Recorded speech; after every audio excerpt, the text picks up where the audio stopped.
Imagine yourself standing in the arid highlands of Persia, nearly 2,500 years ago. The land stretches in muted shades of brown and gold, marked by the sharp lines of distant mountains, and the haze of heat that seems to shimmer above the earth. Water is scarce here, and what little there is must be carefully directed and conserved. And yet somehow, in this harsh environment, the people of Persia learned to trap winter inside walls of clay and ash, creating ice, where the sun was merciless.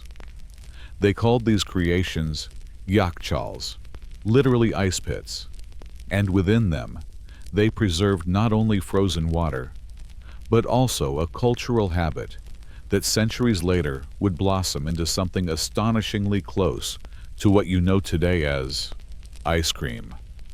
To understand how such an improbable invention could emerge, you must first picture the daily struggle with heat in ancient Persia. Summers in the Iranian plateau regularly pushed well above 38 degrees Celsius, and the air was dry enough to crack earth and lips alike. Villages and towns survived by relying on ingenious water systems, known as qanats, underground aqueducts, that channeled melted snow from the mountains into desert settlements. Without them, life would have been impossible. But with them came opportunity not just for drinking water and irrigation, but for experiments in storage, preservation, and comfort. The yakchal was one such experiment. At first glance, it looked like a massive rounded mud brick dome rising out of the sand like some oversized beehive. These domes could stand over 15 meters tall, and beneath them lay a deep pit lined with a special mixture of sand, clay, egg whites, goat hair, and ash. This mixture, known as sarouj, was astonishingly effective, waterproof, heat-resistant, and durable. In essence, Persians had discovered the earliest form of a refrigeration chamber centuries before electricity, centuries before the mechanical icebox. But having the structure was not enough. The secret to keeping ice in the desert lay in two additional techniques: nighttime freezing pools and evaporative cooling. During the winter months, large, shallow pools were dug beside the yakchals. At night, when temperatures plummeted below freezing water, left in these pools would crystallize into sheets of ice. Workers would then cut the ice and haul it into the underground pit of the yakchal, stacking it carefully, layer by layer. The thick insulating dome above, combined with the cooling drafts of carefully designed wind catchers, or badgers, helped preserve this ice through the summer months. In fact, when constructed properly, a yakchal could hold ice year-round. Now imagine what this meant in daily life. For the wealthier classes particularly, Persian nobles and rulers, this technology allowed them to sip chilled drinks in the height of summer, or to enjoy fruit cooled against blocks of ice, even when the world outside sweltered. This was not merely a novelty. It was a demonstration of power, refinement, and mastery over nature. To command ice in the desert was to bend the environment to one's will. For common people, access was more limited, but festivals and public feasts sometimes included a taste of these cooled treats, a fleeting escape from the relentless sun. The practice grew more elaborate with time. It was not enough to have ice. People began to mix ice with syrups made from fruits, honey, or grape must. There are records, stretching back to Achaemenid Persia, 6th–4th century BCE, of chilled drinks, known as sharbat, sweetened fruit syrups, diluted with cold water, or mixed with snow. The word survives in English today as sherbet, though the modern meaning is quite different. Sharbat, in its earliest form, was refreshing and simple, but over centuries, with access to stored ice, it transformed into something closer to frozen desserts. One of the most fascinating aspects of this story is how Persian culture treated the storage of ice, not as a luxury alone, but as a communal achievement. Building a yakhchal was no small task. It required skilled architects' laborers and a long-term vision of sustainability. The structures were massive, yet they often appeared in clusters near towns, suggesting collective effort and maintenance. Communities pooled resources to construct them, and the stored ice served both elite households and wider social gatherings. In this sense, the invention of ice storage was as much about society as it was about comfort. It reflected cooperation and foresight qualities that allowed Persian civilization to thrive in such an unforgiving climate. Even today, remnants of yakhchals still stand in Iran. Their thick mud brick domes have weathered centuries, silent witnesses to the ingenuity of those who built them. To stand inside one now, as many travelers report, is to feel a sudden and remarkable coolness, as if stepping back into the preserved breath of ancient winters.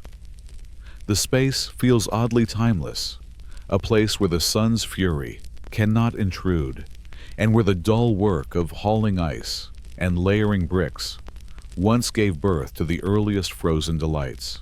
But here lies the quiet tension at the heart of this history. How did simple ice storage evolve into something resembling ice cream? Was it a gradual shift as people experimented with mixing ice and fruit syrups? Or was there a more deliberate moment when frozen desserts became an established tradition? The sources are frustratingly silent, offering hints but not certainty. And so, as we leave this first stage of the story, you are left with a lingering question. If the Persians could command winter in the desert, what else might they have dreamed of freezing, sweetening, or preserving? Section 2. From ice pits to sherbets, sweetness in the desert. When you think of a frozen dessert, you likely imagine cream sugar, and perhaps a drizzle of fruit or chocolate. But long before cream or dairy entered the picture, the Persians had already discovered the joy of combining sweetness with cold. Their first frozen delights were simple, and yet profoundly elegant in their context. Sharbat, sweetened fruit syrups diluted with cool water, or more luxuriously packed with snow or ice harvested from yakhchals. The origins of sharbat are difficult to date precisely, but historians agree that by the Achaemenid Empire, 550–330 BCE, Persians were experimenting with chilled and flavored drinks. Alexander the Great himself, after his campaigns in Persia, is said to have encountered and enjoyed these concoctions, which may well have inspired similar practices in Greece and later Rome.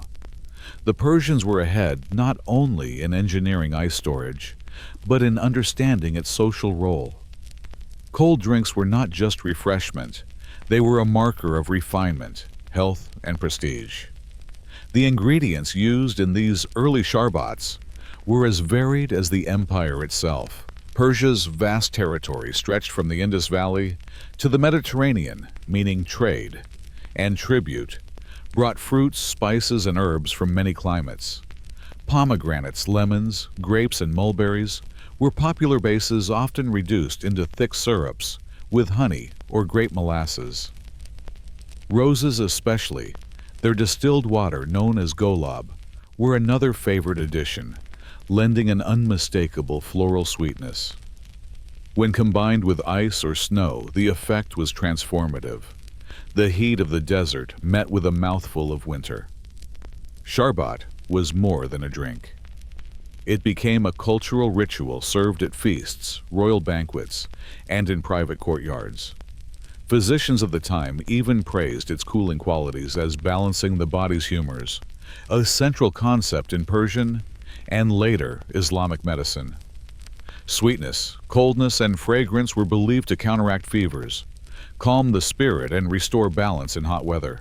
The taste was pleasant, yes, but the practice also carried a layer of medical authority, ensuring that even skeptics accepted it as beneficial.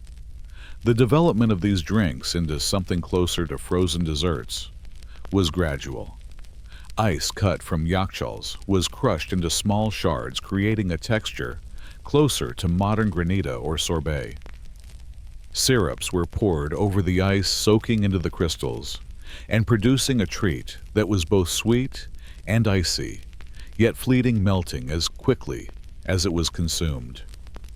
Imagine the anticipation of servants carrying such dishes into a summer banquet hall, the clinking of ice, the sticky sweetness of syrup dripping across rough ceramic bowls, and the gasps of nobles who knew this ephemeral delicacy would not last long in the desert air. By the time of the Sasanian Empire, 224 to 651 CE, sharbat making had become a refined art. Sources hint at elaborate combinations, ice mixed not only with fruit syrups, but also with saffron pistachios or even vermicelli noodles.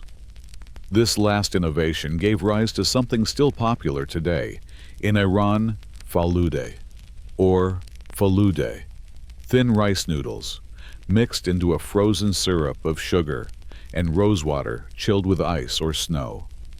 Falude is often cited as one of the earliest true forms of ice cream, and its survival into modern times makes it a living link to these ancient practices. The spread of Persian culture through conquest, trade, and diplomacy carried sharbat far beyond its homeland. As early as the Hellenistic era, Greek and Roman elites experimented with snow-chilled drinks. Roman writers such as Seneca and Pliny complained about the extravagant use of snow in banquets, noting the moral weakness of those who demanded cold drinks in summer. Yet this criticism reveals a truth. The idea of flavored snow had crossed cultural boundaries, and with it, a hint of Persian ingenuity. During the Islamic Golden Age, 8th to 13th centuries, Persian culinary traditions flourished under new dynasties. The Abbasid caliphs in Baghdad, who drew heavily on Persian administrators and culture, inherited the art of sharbat. In medieval Arabic cookbooks, you find recipes for flavored ices, syrups, and chilled drinks often explicitly linked to their Persian origins. Sharbat became a symbol of sophistication across the Islamic world, from Cairo to Cordoba, and eventually entered Europe through Spain and Sicily. Even the English word syrup comes from the Arabic sharab itself, rooted in the Persian tradition. But let us return for a moment to the daily realities of ice gathering. For all its refinement, the enjoyment of sharbat depended on laborious, repetitive, and often dangerous work. Imagine the teams of workers in the dead of winter, breaking ice sheets from shallow pools, hauling them into yakshals and carefully insulating them with straw and ash. Later in summer, servants carried heavy blocks of ice to palaces, chipping and crushing them by hand to prepare sherbets for feasts. Their sweat, their aching backs, and their endless lifting made possible the fleeting delight of a spoonful of frozen sweetness for the elite. Here lies one of the paradoxes of history. The most delicate pleasures are often built upon the most grueling labor. And yet, despite the difficulty, the system endured because it carried social meaning. Ice in the desert was a symbol of power and wealth. To offer a guest a chilled drink was to display generosity and mastery over nature.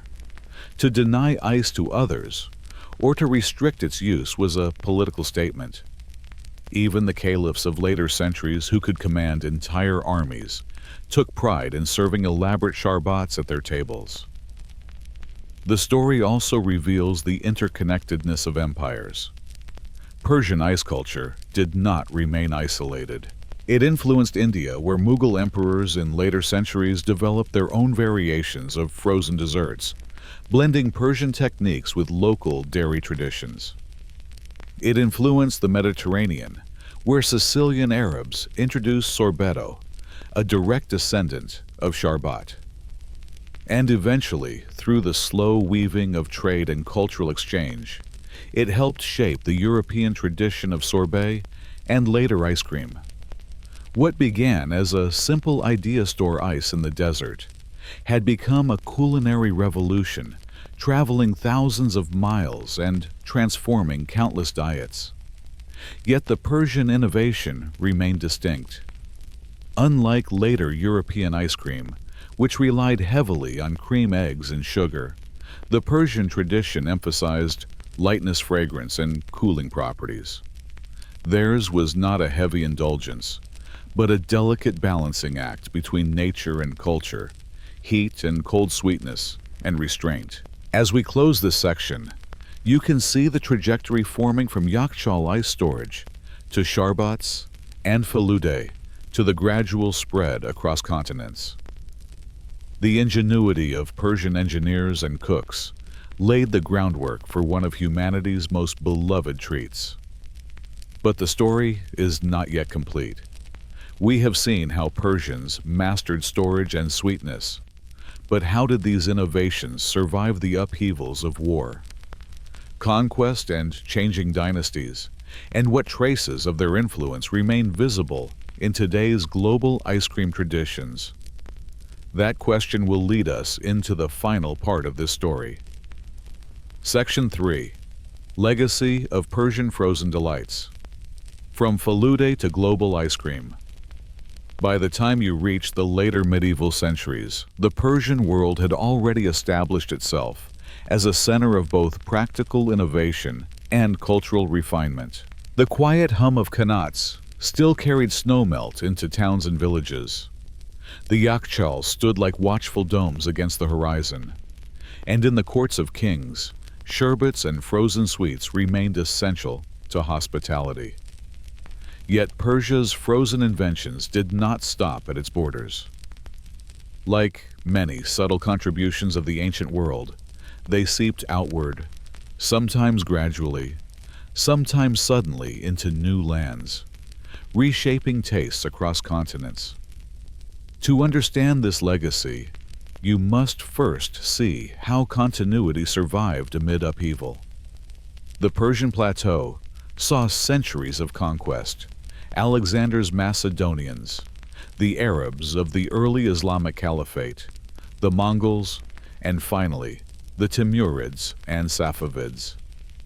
Each wave of conquest brought destruction, yes, but also absorption. Strikingly, the practice of storing and serving ice persisted through them all. Why? Because it was not only a luxury, it was deeply tied to notions of prestige, hospitality, and status. Conquerors might burn palaces, but they also inherited the systems of comfort that made Persian life enviable. Take, for instance, the Abbasid Caliphate, 8th to 13th centuries, based in Baghdad, but heavily influenced by Persian administrators, architects, and cooks. Ice storage and sherbet making became central to Abbasid courtly life. Caliphs commissioned ice to be brought from the mountains when necessary, and sherbet sellers operated in the bustling markets of Baghdad, offering flavored, chilled drinks to ordinary townspeople. The knowledge of Persian yakchal construction and sharbat preparation filtered into Arabic scientific treatises, cookbooks, and medical texts, ensuring their survival long after dynasties fell. By the Mongol period, 13th to 14th centuries, Persia was again at the center of a vast empire, and with it came new exchanges. The Mongols valued practical survival strategies, and they absorbed Persian systems of storage and cooling. Some scholars even suggest that knowledge of sherbet and frozen desserts passed eastward along Mongol trade routes, blending with Chinese traditions of chilled drinks and desserts. Whether or not the transmission was direct, the idea of mixing ice with flavorings became increasingly common across Eurasia. The most significant continuity, however, came under the Safavid dynasty, 1501 to 1736. Safavid courts in cities, such as Isfahan, made sherbet and frozen sweets central to their culinary identity. Accounts from travelers describe elaborate sherbet ceremonies, rosewater, orange blossom, and lemon syrups, poured over crushed ice served in delicate crystal or ceramic vessels. Falude, the noodle and syrup frozen dessert first, documented in Sasanian times, remained popular, particularly in Shiraz, where it still thrives today as a local specialty. Safavid ice houses continued to dot the landscape, some remarkably advanced, with systems of wind catchers and deep subterranean pits that kept ice solid even into the hottest months. From this point, Persian frozen culture began influencing the wider Islamic world more directly. The Ottoman Empire, which rose to prominence after the fall of the Safavids, adopted sherbet culture enthusiastically. Ottoman kitchens in Istanbul produced chilled drinks and flavored ices in the Persian style, and sherbet sellers became a fixture of the city's streets. In Mughal India, whose emperors traced part of their lineage and cultural heritage to Persia, frozen desserts flourished with new twists. Flavored ices were blended with milk or cream, a development that brought desserts closer to what we now call ice cream. The Mughal emperor Akbar was known to enjoy kulfi, a dense frozen dairy sweet flavored with pistachio, cardamom, and saffron. Though distinct, kulfi carried within it the memory of Persian sharbat and the practical methods of ice storage inherited from earlier centuries. Meanwhile, in Europe, another branch of this lineage took root. Through the Islamic presence in Spain and Sicily, sharbat traditions traveled into Mediterranean culture. In Sicily, Arab sharbat evolved into sorbetto, and from there, into the broader European sorbet tradition. Italians refined the practice, experimenting with sugar citrus, and eventually dairy.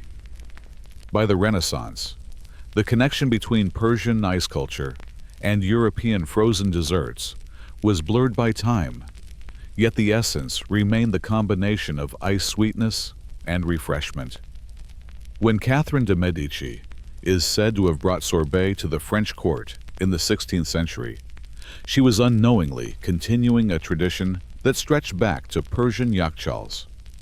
This brings us to the modern era, where the story of Persian ice converges with global ice cream. By the 17th and 18th centuries, European innovations in refrigeration and the increasing availability of sugar transformed sorbet into ice cream, a richer and more indulgent dessert that spread rapidly across the continent and into the Americas. Yet even as ice cream became international, Persian frozen desserts endured locally, maintaining their distinct identity. Walk the streets of Shiraz today, and you can still find falude sold in small shops, often paired with tart lime juice or sour cherry syrup, an echo of a practice nearly 2,000 years old. The endurance of falude is remarkable. Unlike European ice cream, which became heavier with the addition of dairy, falude retained its delicate lightness, its reliance on rosewater, its refreshing purpose in a hot climate. It reminds you that frozen desserts were not originally about indulgence alone.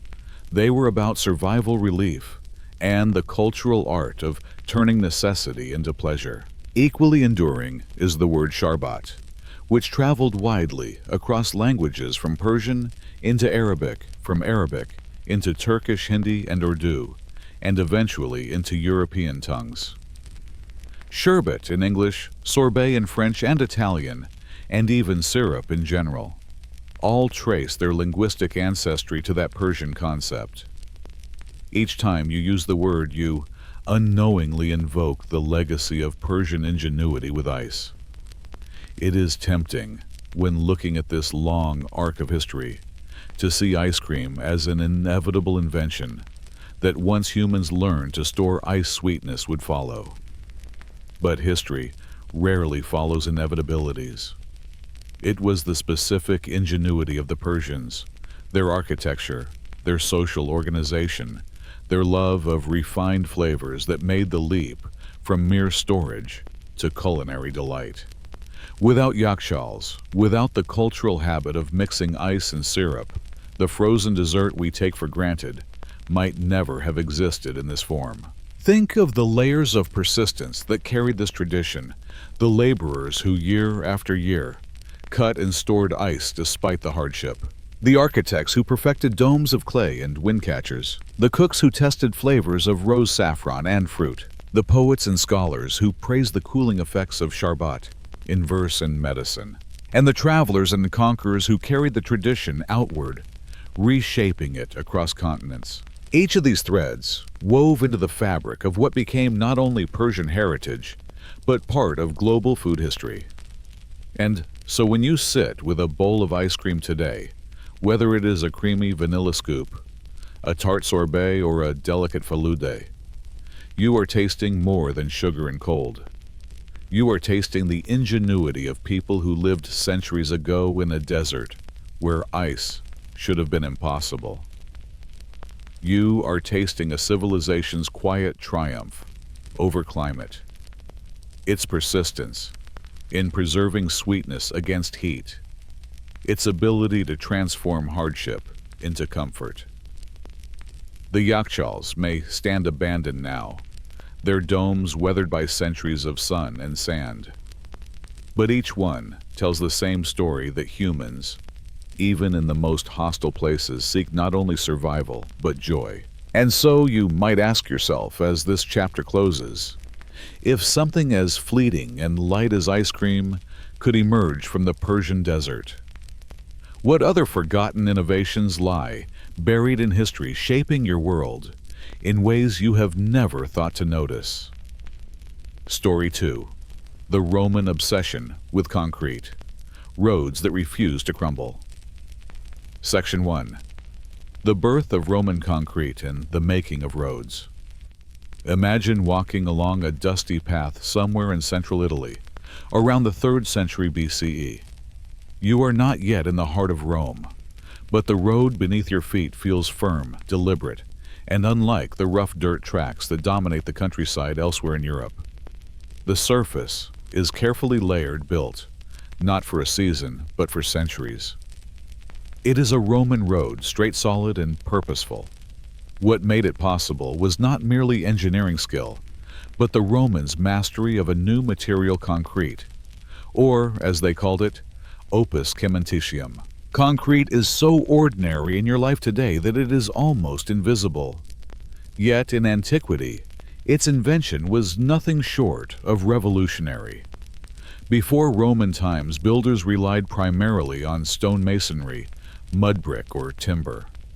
Each material had its limitations. Stone was strong, but heavy and expensive mud brick eroded in rain, and timber rotted or burned. Roman concrete, by contrast, could be poured molded and hardened into structures that resisted weather, endured strain, and demanded less labor than precisely cut stone. The secret ingredient was volcanic ash, known in Latin as pulvis putiolanus, after the Bay of Naples, where it was most famously quarried. This ash, when mixed with lime and water, produced a chemical reaction called pozzolanic bonding. Unlike simple mortar, which hardens by drying, Roman concrete hardened through hydration, becoming stronger over time, even underwater. This was crucial for harbors, aqueducts, and bridges. But it also gave Roman roads an extraordinary durability. But before we leap to aqueducts and harbors, consider the humble yet monumental task of road building. Roads were the arteries of the Roman Republic and later the Empire. They allowed soldiers to march swiftly, merchants to transport goods, and messengers to carry orders across vast distances. Without roads, Rome could not have maintained control over its territories, and without concrete, Roman roads would not have endured. The construction process was laborious, repetitive, and deeply unromantic. Roman surveyors, or grammatici, began by marking out the straightest possible line between 2 points. Roman roads are famous for their directness.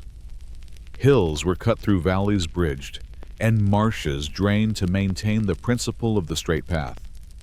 Once marked work crews, often slaves, soldiers, or local laborers, dug a deep trench, sometimes as much as a meter down, This trench was then filled in layers statumen, the foundation layer of large stones set without mortar. Rudus, a mixture of gravel, lime, and clay tamped down to form a firm base. Nucleus, a finer layer of sand and crushed stone, sometimes mixed with volcanic ash, forming the bed for the top surface. Summum dorsum, the paving stones themselves, often polygonal basalt blocks or carefully fitted slabs. Concrete, particularly in the rudus and nucleus layers, was what bound the road together.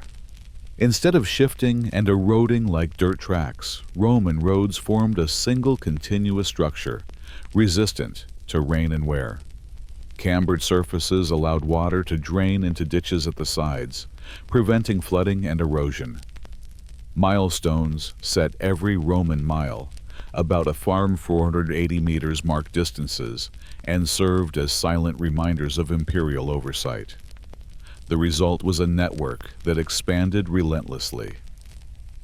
By the peak of the empire, Rome commanded over 400,000 kilometers of roads, of which about 80,000 kilometers were paved.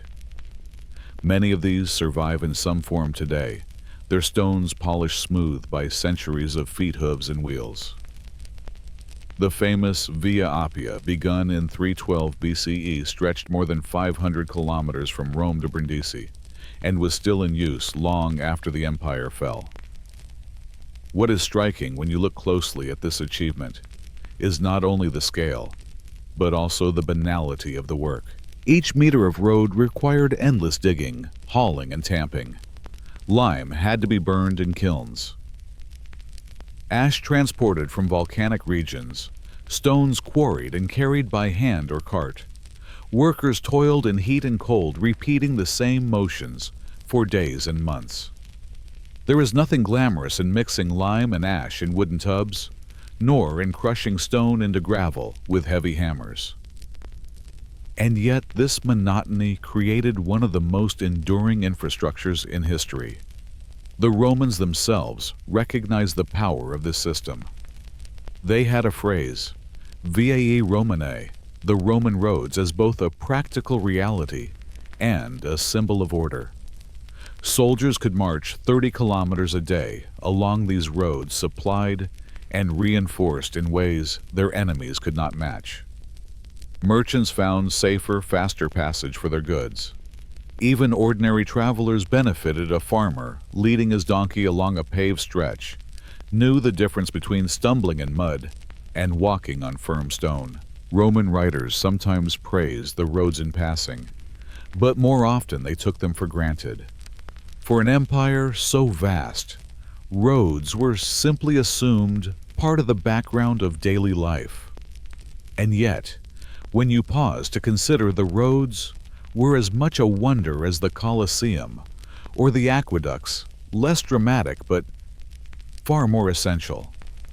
Concrete was the silent partner in all this. Unlike marble, it drew no admiration. Unlike bronze, it carried no shine. It hardened in trenches unseen once covered. But precisely because it worked invisibly, it made possible the smooth surfaces, the steady gradients, and the longevity of the roads.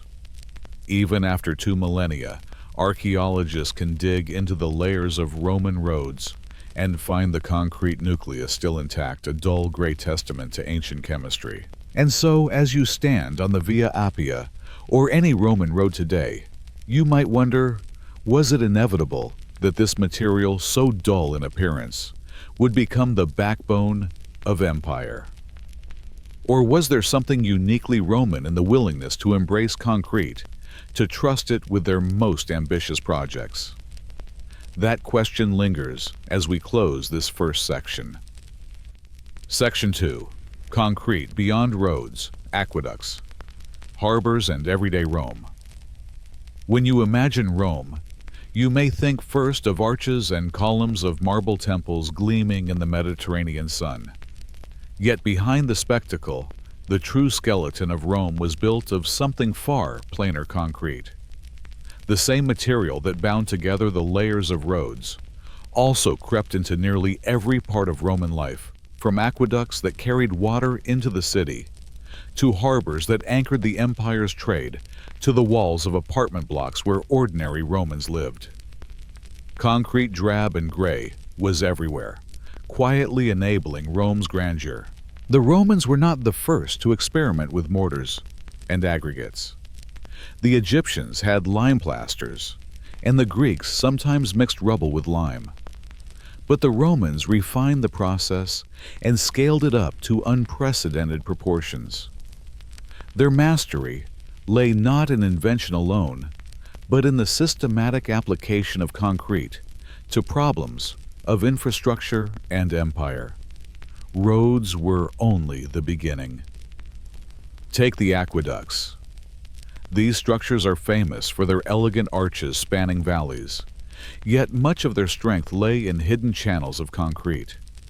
Roman engineers constructed long conduits, lined with waterproof pozzolanic concrete that carried fresh water from distant springs into cities. The material's resistance to erosion meant that water could flow for decades, even centuries, without leaking away. Aqueducts like the Aqua Claudia or the Pont du Gard are celebrated today, but the true miracle was the dull gray lining inside the channels, keeping water pure and steady.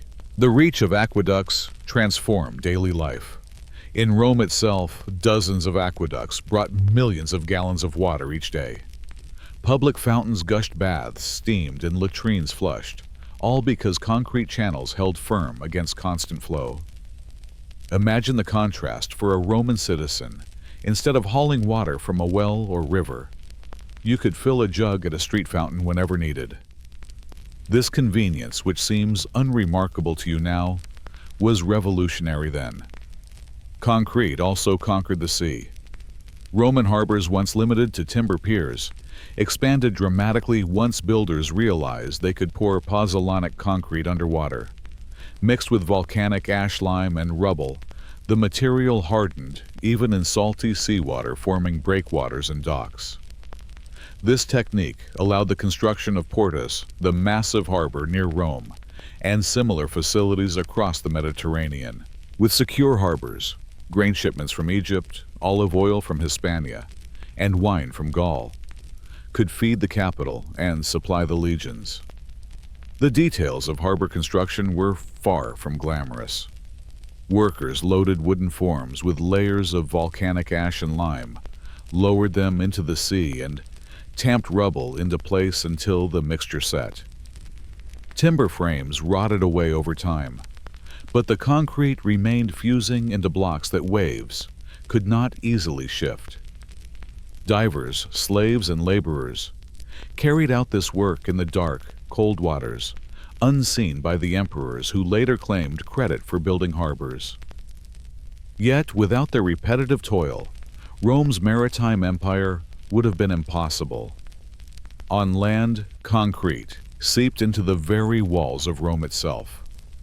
The city's population swelled to over 1 million people at its height, far beyond what timber or simple stone construction could safely house. The Roman solution was the insula, or apartment block, often rising 5 or 6 stories. These were not elegant villas. They were crowded, noisy, and prone to fire. But they were made possible by concrete, which allowed walls to be thinner yet stronger, supporting multiple floors above. For the average Roman tenant, life in an insula was not luxurious. Apartments were small, rents were high, and amenities limited. Fires and collapses were common hazards. Yet the very existence of such multi-story housing was extraordinary in the ancient world, and it was concrete that made it possible. Without it, Rome could not have packed so many people into its narrow footprint. Concrete also shaped the monuments we admire today. The Pantheon, with its massive unreinforced dome, is the most famous example. Built in the 2nd century CE, its dome remains the largest of its kind in the world. The secret lay in carefully layered concrete, heavier basalt aggregates, at the base lighter pumice at the top, reducing weight while maintaining strength. To a visitor today, the Pantheon is awe-inspiring. To its builders, it was another application of the same dull mixture they used in roads and walls, just scaled and shaped with ingenuity. What is striking in all this is how concrete blurred the line between extraordinary and ordinary. The same material that made monumental temples possible also underpinned the city's drains. The Cloaca Maxima, Rome's great sewer, relied on concrete channels to carry waste into the Tiber.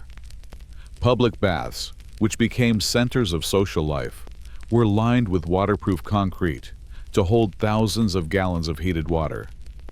Even humble cisterns and storage jars used small amounts of concrete to ensure durability. For Romans, concrete was both invisible and indispensable. Writers like Vitruvius, the architect and engineer, described its preparation in detail. Lime was burned in kilns, ash sifted in mixed aggregates, selected according to need. His instructions read like a recipe, emphasizing proportions, timing, and the importance of proper curing. Such technical detail rarely excites the imagination, yet it reveals how deeply embedded concrete was in daily practice. It was not a miracle material in their eyes, but a craft taught, learned, and perfected over generations. Consider also the labor network behind it. Lime kilns dotted the countryside, fueled by wood that had to be harvested and transported. Volcanic ash was quarried in Campania and shipped across the Mediterranean. Stones and rubble were carried in endless cartloads. Each bag of concrete represented countless hours of human and animal effort. The grandeur of aqueducts and temples was underwritten by this invisible economy of dust, smoke, and sweat. The durability of Roman concrete remains one of its most puzzling features. Modern concrete, despite technological advances, often cracks and decays within decades. Roman concrete, by contrast, has lasted for millennia. Recent scientific studies suggest that Roman builders intentionally left lime-classed, unreacted chunks of lime in the mix. When cracks formed and water seeped in, these lime-clasts reacted effectively, healing the cracks over time. In other words, Roman concrete was not only strong, it was self-repairing in ways modern builders are still striving to replicate. Think about what this meant in practice. A road built in 300 BCE might still be serviceable centuries later. A harbor wall poured under Augustus could withstand waves long after his dynasty ended. The material was not just durable, it was resilient, adapting to stresses in a way that preserved Rome's infrastructure through cycles of use and neglect. And yet, despite its durability, Roman concrete was not immortal. Roads eventually wore down, insulae collapsed, and aqueducts broke when maintenance failed. But what is remarkable is how much did endure not by accident, but by design. The Romans, obsessed over solidity. Their concrete was not the cheapest option, nor the most beautiful, but it was the one that promised endurance. In this sense, concrete was not merely a building material. It was a cultural statement Rome intended to last. By now, you can see how concrete infiltrated nearly every aspect of Roman life. Roads, aqueducts, harbors, sewers, baths, apartments, temples, all bound by the same dull mixture of ash, lime, and rubble. It was not a glamorous innovation. No poet wrote odes to opus caementicium. No sculptor carved its likeness in marble. Yet it underpinned everything, the silent foundation of empire. And here, perhaps, lies the most curious question. If the Romans could build so much with concrete, why did the knowledge fade after the empire fell? Why did later builders in medieval Europe rely once more on stone and timber, while Roman concrete structures still loomed half-ruined but unbroken? That unresolved mystery will lead us into our next section. Section 3, the decline, rediscovery, and lessons of Roman concrete. If you stand today in front of the Pantheon in Rome, you are looking at something astonishing. A dome of unreinforced concrete, 43 meters wide, built nearly 2,000 years ago and still intact. Rain falls through the open oculus and glistens across the ancient surface, but the structure holds. The building has survived earthquakes, invasions, fires, and centuries of use. And yet, for nearly a millennium after the Western Roman Empire collapsed, the secret of how such a thing was made lay largely forgotten. Why did Roman concrete decline? Part of the answer lies in the disruption of supply networks. The Roman system relied on consistent access to volcanic ash from central Italy, especially from the region near Naples. This material, rich in aluminosilicates, was the key to the remarkable durability of Roman concrete. After the 5th century CE, when political control fragmented and long-distance trade faltered, the easy transport of ash diminished. Local builders elsewhere in Europe lacked access to the same material and could not replicate the formula exactly. Another factor was the loss of technical continuity. Roman building knowledge was recorded in texts like Vitruvius's De Architectura, but such treatises were not widely copied in the chaotic centuries that followed the empire's fall. Skilled craftsmen died or shifted to other trades. Training systems lapsed. Kilns went cold. The routine practices that had kept concrete recipes alive simply dissipated. Builders returned to what was familiar and locally available: cut stone, brick, and timber. Medieval Europe did, of course, produce astonishing architecture: soaring Gothic cathedrals, thick-walled castles, and elegant cloisters. But these were made with stone masonry, not concrete. In fact, medieval builders often encountered Roman ruins in their landscapes, puzzled by the massive gray material that bound ancient walls. To them, Roman concrete was not a living craft, but a kind of mystery, something they chipped away at for rubble, without fully understanding. Meanwhile, in the Islamic world, some aspects of Roman building knowledge persisted. Scholars translated Vitruvius into Arabic, and builders in regions once under Roman control continued to experiment with mortars. But even there, the systematic use of pozzolanic concrete waned. The conditions that had made it so essential an empire stretching across seas, dependent on durable harbors, aqueducts, and vast road networks, no longer existed in the same form. For centuries, Roman concrete remained visible, but not imitated. Travelers marveled at the Colosseum's endurance, at aqueducts still spanning valleys at harbor walls that waves could not topple.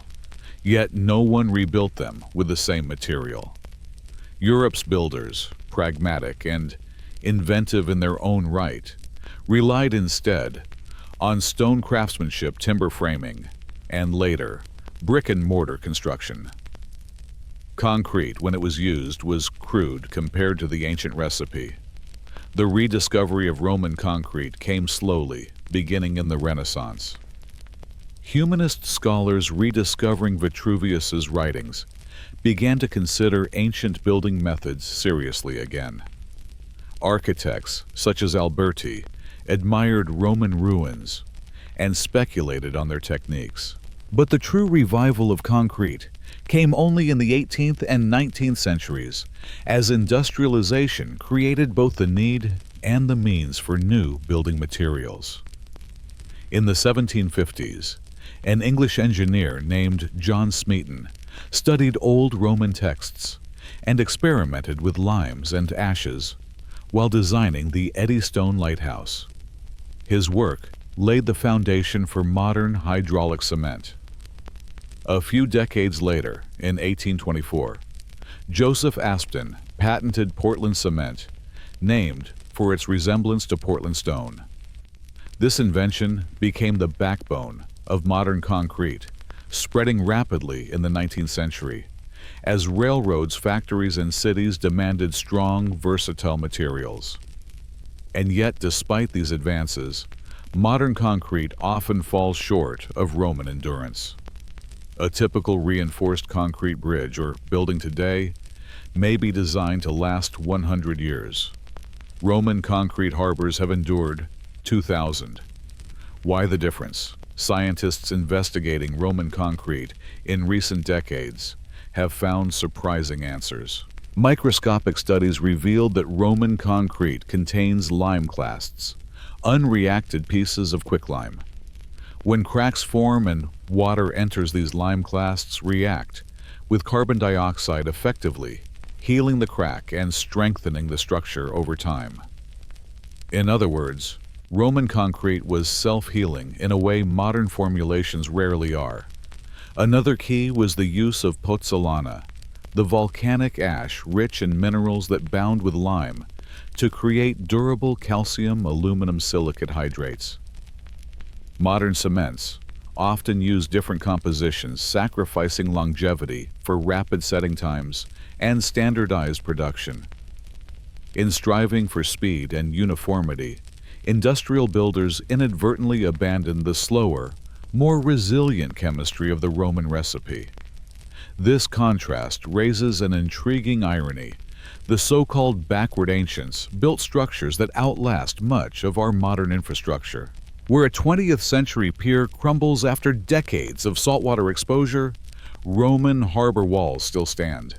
Where modern concrete cracks and spalls, Roman aqueducts still channel water. The boring Roman obsession with durability has proven across millennia more effective than many of our own methods. Yet the decline of Roman concrete also offers a lesson about civilizational fragility. Knowledge is not always preserved simply because it is useful. When systems collapse, when trade falters, when institutions fail to transmit craft, even essential techniques can vanish. The fall of Rome did not erase the Pantheon, but it did erase the living tradition of how to build one. It took more than 1,000 years for concrete to return, and even then, its chemistry was reinvented rather than perfectly remembered. Today, engineers and material scientists are revisiting Roman methods, not out of antiquarian curiosity, but as a response to urgent needs. With concerns about sustainability, climate change, and the carbon footprint of modern cement production, Roman concrete has become a model worth studying.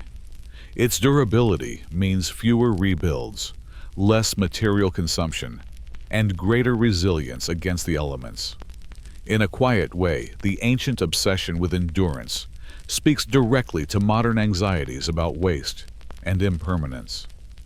And so, when you walk a Roman road or stand beneath the Pantheon dome, or touch the rough surface of an aqueduct wall, you are not just seeing the past. You are glimpsing an alternative to the present. The Romans poured their gray, unimpressive mixture with an eye toward permanence, and much of it has lasted far beyond their empire. It is tempting to think that history's lessons are hidden in wars and politics, in the names of emperors and battles. But sometimes they are hidden in the dust of lime kilns, in the ash of volcanoes, in the tamped layers of a roadbed. Roman concrete was not dramatic. It was repetitive, boring, and slow, and yet it held an empire together. So, as this story closes, you might ask yourself what ordinary materials in our own age, overlooked, uncelebrated, and dull, might carry within them the power to shape civilizations long after our names are forgotten. Story 3. The Bureaucracy of Clay. How Mesopotamian Tablets Recorded. Every sack of grain, Section 1, the birth of writing through counting in clay. Imagine yourself standing in the floodplains between the Tigris and Euphrates rivers around 3200 BCE. The land is fertile, but fragile irrigation canals crisscross the soil, and the horizon is dotted with reed houses and temple complexes rising in mud brick. This is Mesopotamia, the land between rivers, where some of the earliest cities in human history began to form. And at the heart of this transformation was not kingship, not armies, not poetry, but the monotonous act of record-keeping. It is here that writing first emerged, not as art, but as administration. Before anyone inscribed hymns to gods or stories of heroes, scribes pressed marks into wet clay to keep track of grain, beer, and sheep. Civilization, it seems, began not with lofty thoughts, but with paperwork. The need was simple yet overwhelming. As villages grew into cities such as Uruk, the management of surplus became central. Irrigated fields produced barley and wheat in abundance. Herds of sheep and goats multiplied. Temples and palaces collected goods as tribute, redistributed them to workers, and needed to keep track of who had received what. Oral memory was no longer sufficient. A reliable standardized system was necessary, and clay offered the perfect medium. At first, administrators used small clay tokens shaped into spheres, cones or discs, each representing a specific commodity: 1 sheep, 10 measures of grain, a jar of oil. These tokens were stored in clay envelopes called bulle sealed and marked with cylinder seals to prevent tampering. Over time, scribes realized it was easier to press the shapes of the tokens directly into the clay surface, eliminating the need for the tokens themselves. Thus began the earliest proto-cuneiform tablets. The writing was not alphabetic. It was a series of pictographs and numerical signs impressed with a reed stylus. A circle might mean sheep, a wedge might mean grain, and combinations recorded quantities. These marks were utilitarian stripped of flourish. The first thousands of tablets from Uruk contain almost no narrative. Only accounts 30 sheep delivered, 50 jars of beer, distributed grain for temple workers. Imagine the scene inside a temple granary. Laborers haul sacks of barley to the storehouse. A supervisor sitting at a low table smooths a lump of clay and begins pressing signs into its surface with his stylus. The clay is damp, pliable, and holds the impressions well. Once filled, the tablet is set aside to dry in the sun or baked in a hearth. Piles of such tablets accumulate, each one a record of an exchange, a transaction, or an allocation. The work is repetitive, even dull, but essential to the functioning of the city. Over time, this system grew increasingly complex. By 2900 BCE, scribes used more than 1,000 distinct signs to represent goods, professions, and measures. Specialized number systems tracked different commodities: one system for grain, another for livestock, another for labor. The scribes themselves became a professional class, trained in schools attached to temples. Young apprentices spent years practicing signs on discarded clay, copying columns of wedges, until their hands knew the forms by memory. Literacy was not widespread.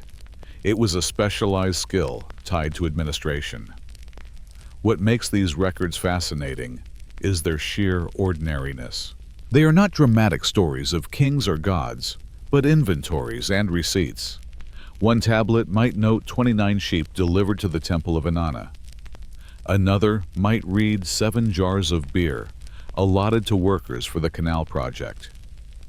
Thousands of such records survive, offering us a snapshot of daily economic life in ancient Mesopotamia.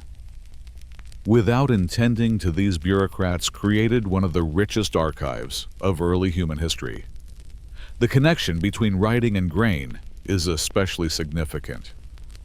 Barley was the staple crop of Mesopotamia, used not only for bread, but also for brewing beer, which was a dietary staple. Grain rations were often given instead of wages. A worker digging irrigation canals might receive a fixed number of liters of barley per day, Tablets carefully recorded these allotments, ensuring accountability in the redistribution system. The humdrum task of listing grain quantities, therefore, was nothing less than the foundation of urban survival. Clay itself shaped this history. Unlike papyrus or parchment, which decay, clay tablets endure. Once fired, whether intentionally or accidentally in a building fire, they became virtually indestructible. The bureaucrats of Uruk could hardly have imagined that their dullest accounts would outlast entire civilizations, lying buried for millennia until archaeologists uncovered them in the 19th and 20th centuries. Today, in museums from London to Baghdad, you can see these humble lumps of clay, their wedge marks still sharp, silent witnesses to the origins of writing. Yet we should not romanticize the scribe's work. It was laborious, repetitive, and constrained. A scribe's task was not to express creativity, but to ensure accuracy, to record without error the quantities owed, received, and stored. Errors could mean disputes, shortages, or accusations of fraud. The very word bureaucracy has its roots in this world rule, not by warriors or priests, but by the power of the written record. In this way, writing in Mesopotamia was tied from the very beginning to authority and control. Temples and palaces used tablets to manage their resources, to enforce obligations, and to project order. Even the gods were drawn into this bureaucratic logic. Some tablets describe offerings to deities in precise quantities, as though divine worship could be measured like grain rations. Spiritual devotion was translated into accounting entries. The paradox of history is that the grandest developments often emerge from the dullest needs. Writing did not spring from the human desire to tell stories. It emerged from the need to count sacks of barley. The myths and epics came later. First came the receipts. And so, as we close this section, you are left with an unsettling question. If writing itself began as a tool of bureaucracy, what does that say about the roots of human civilization? Were our first words born not from inspiration but from obligation? Only economies, but also law, power, and memory. Section 2. From tallies to laws. The expansion of cuneiform bureaucracy. By the middle of the 3rd millennium BCE, the clay tablets of Mesopotamia had evolved far beyond simple lists of sheep and sacks of barley. What began as pictographs pressed into damp clay was systematized into cuneiform wedge-shaped signs, made with a stylus cut from reed. Over centuries, this script became both more abstract and more powerful, capable of recording not just commodities but contracts, laws, hymns, and even royal decrees. Yet at its heart, it remained tied to bureaucracy, to the daily grind of administration that kept temples, cities, and empires functioning. The transition from proto-writing to cuneiform was gradual. Around 2800 BCE, scribes began standardizing signs, reducing their number from over 1,000 to a few hundred.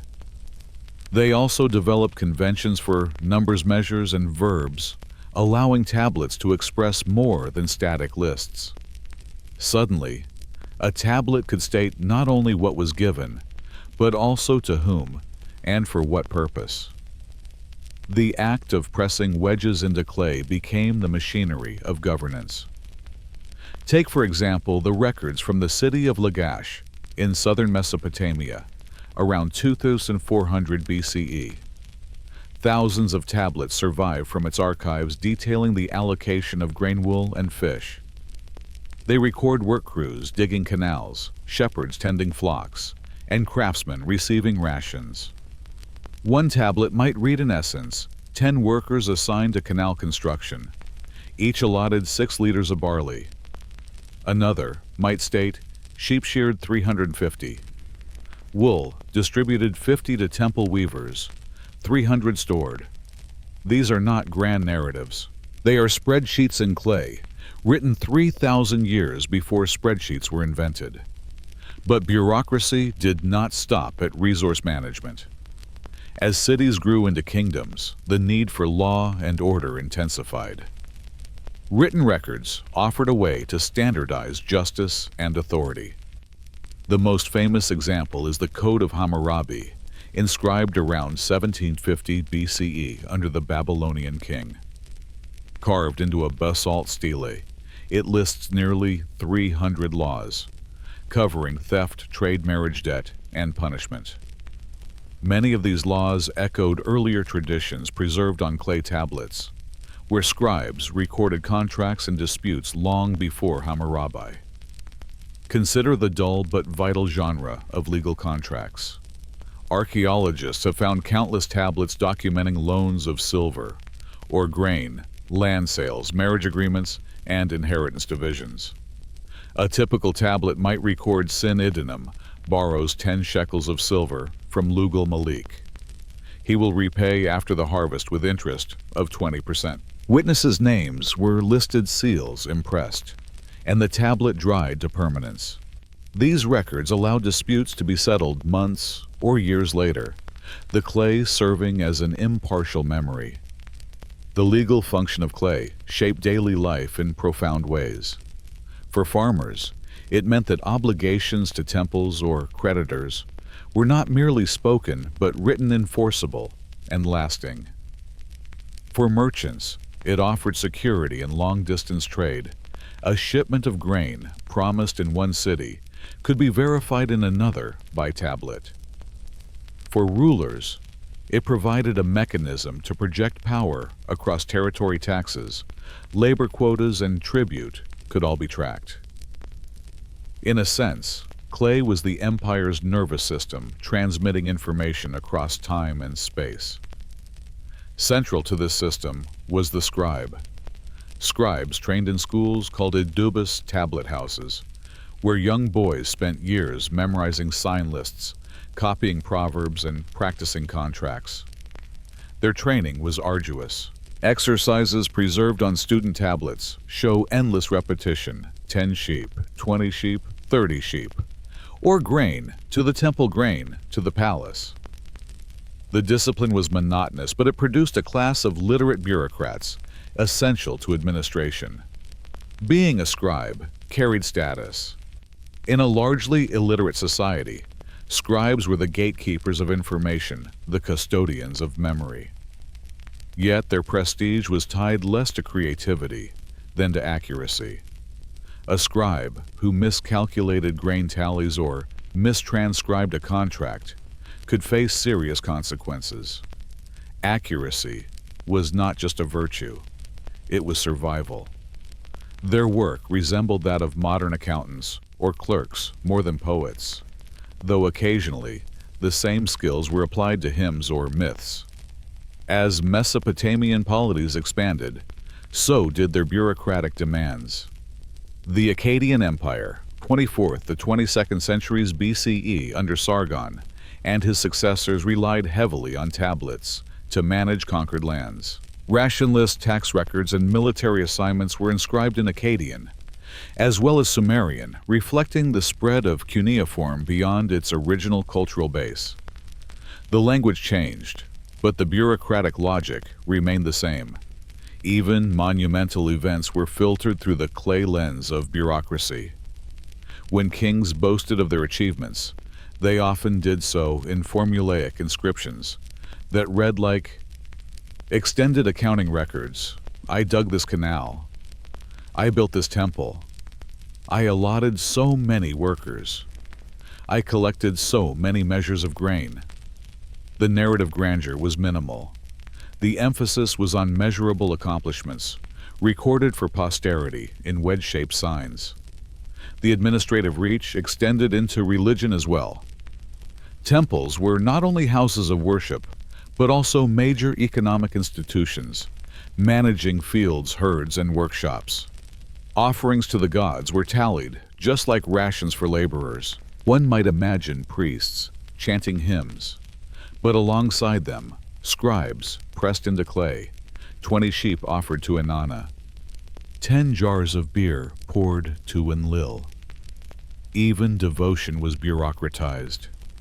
The gods were honored in numbers and lists, their worship inseparable from the rhythm of record-keeping. All of this created a paradox. On the one hand, writing enabled order, stability, and continuity. On the other hand, it tied people more tightly into systems of obligation. A farmer might once have negotiated with a neighbor by handshake.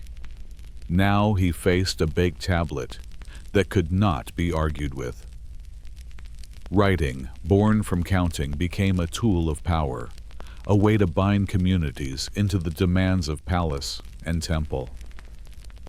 The dullness of these records belies their revolutionary impact.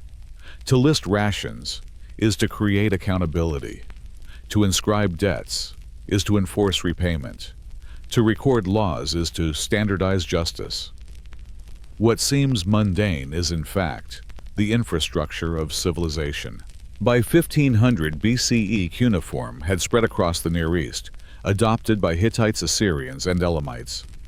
Its reach extended even into diplomacy. The famous Amarna letters, 14th century BCE, are clay tablets recording correspondence between Egyptian pharaohs and Mesopotamian kings written in Akkadian cuneiform. Here, too, the bureaucratic format dominated gifts of gold marriages, treaties, and complaints, all standardized into formulaic wedges. And so, from sheep tallies to international treaties, clay tablets carried the weight of human order. Their form was plain, their content often repetitive, but their consequences vast.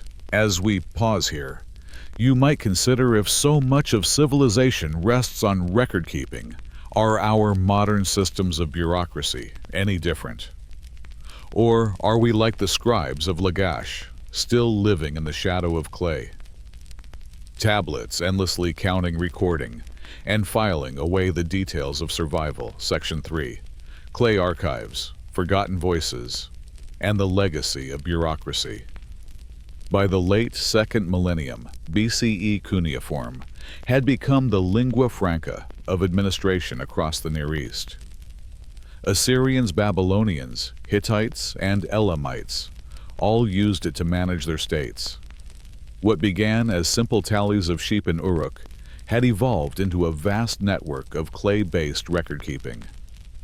Empires rose and fell, but the bureaucratic logic remained: collect resources, redistribute labor, and keep track of it all in wedges pressed into clay. The scale of these archives is staggering. The city of Mari on the Euphrates yielded some 25,000 tablets when it was excavated in the 1930s. These included everything from grain tallies to royal letters. The Library of Nineveh, assembled under the Assyrian king Ashurbanipal in the 7th century BCE, contained over 30,000 tablets. Even smaller towns left behind thousands of records. In some cases, these caches survived because they were burned when cities were destroyed.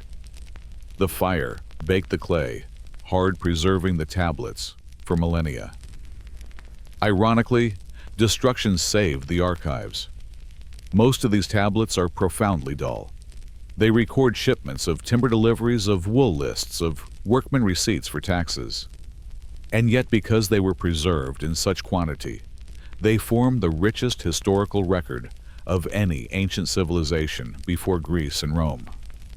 Through them, we can reconstruct the rhythms of daily life in ways we cannot for Egypt or China. The Mesopotamians may not have intended to leave us history, but their bureaucracy became history's archive. Consider the Assyrian Empire at its height in the 8th and 7th centuries BCE. Its kings ruled by conquest, but they also ruled by paperwork. Provincial governors sent reports to the capital, recording harvest yields, tribute payments, and troop levies. These were inscribed on tablets and filed away in palace storerooms. A king like Sennacherib could order the movement of entire populations and track their resettlement through clay records. For the Assyrians, control was not just military, but administrative, sustained by an army of scribes, scratching wedges into clay. The Babylonians, inheritors of earlier traditions, continued this bureaucratic obsession. Their records from the Neo-Babylonian period, 7th to 6th centuries BCE, include not only economic accounts but astronomical diaries, temple inventories, and legal contracts. Even the famous story of the Judean exile, recorded in the Hebrew Bible, is echoed in Babylonian ration lists.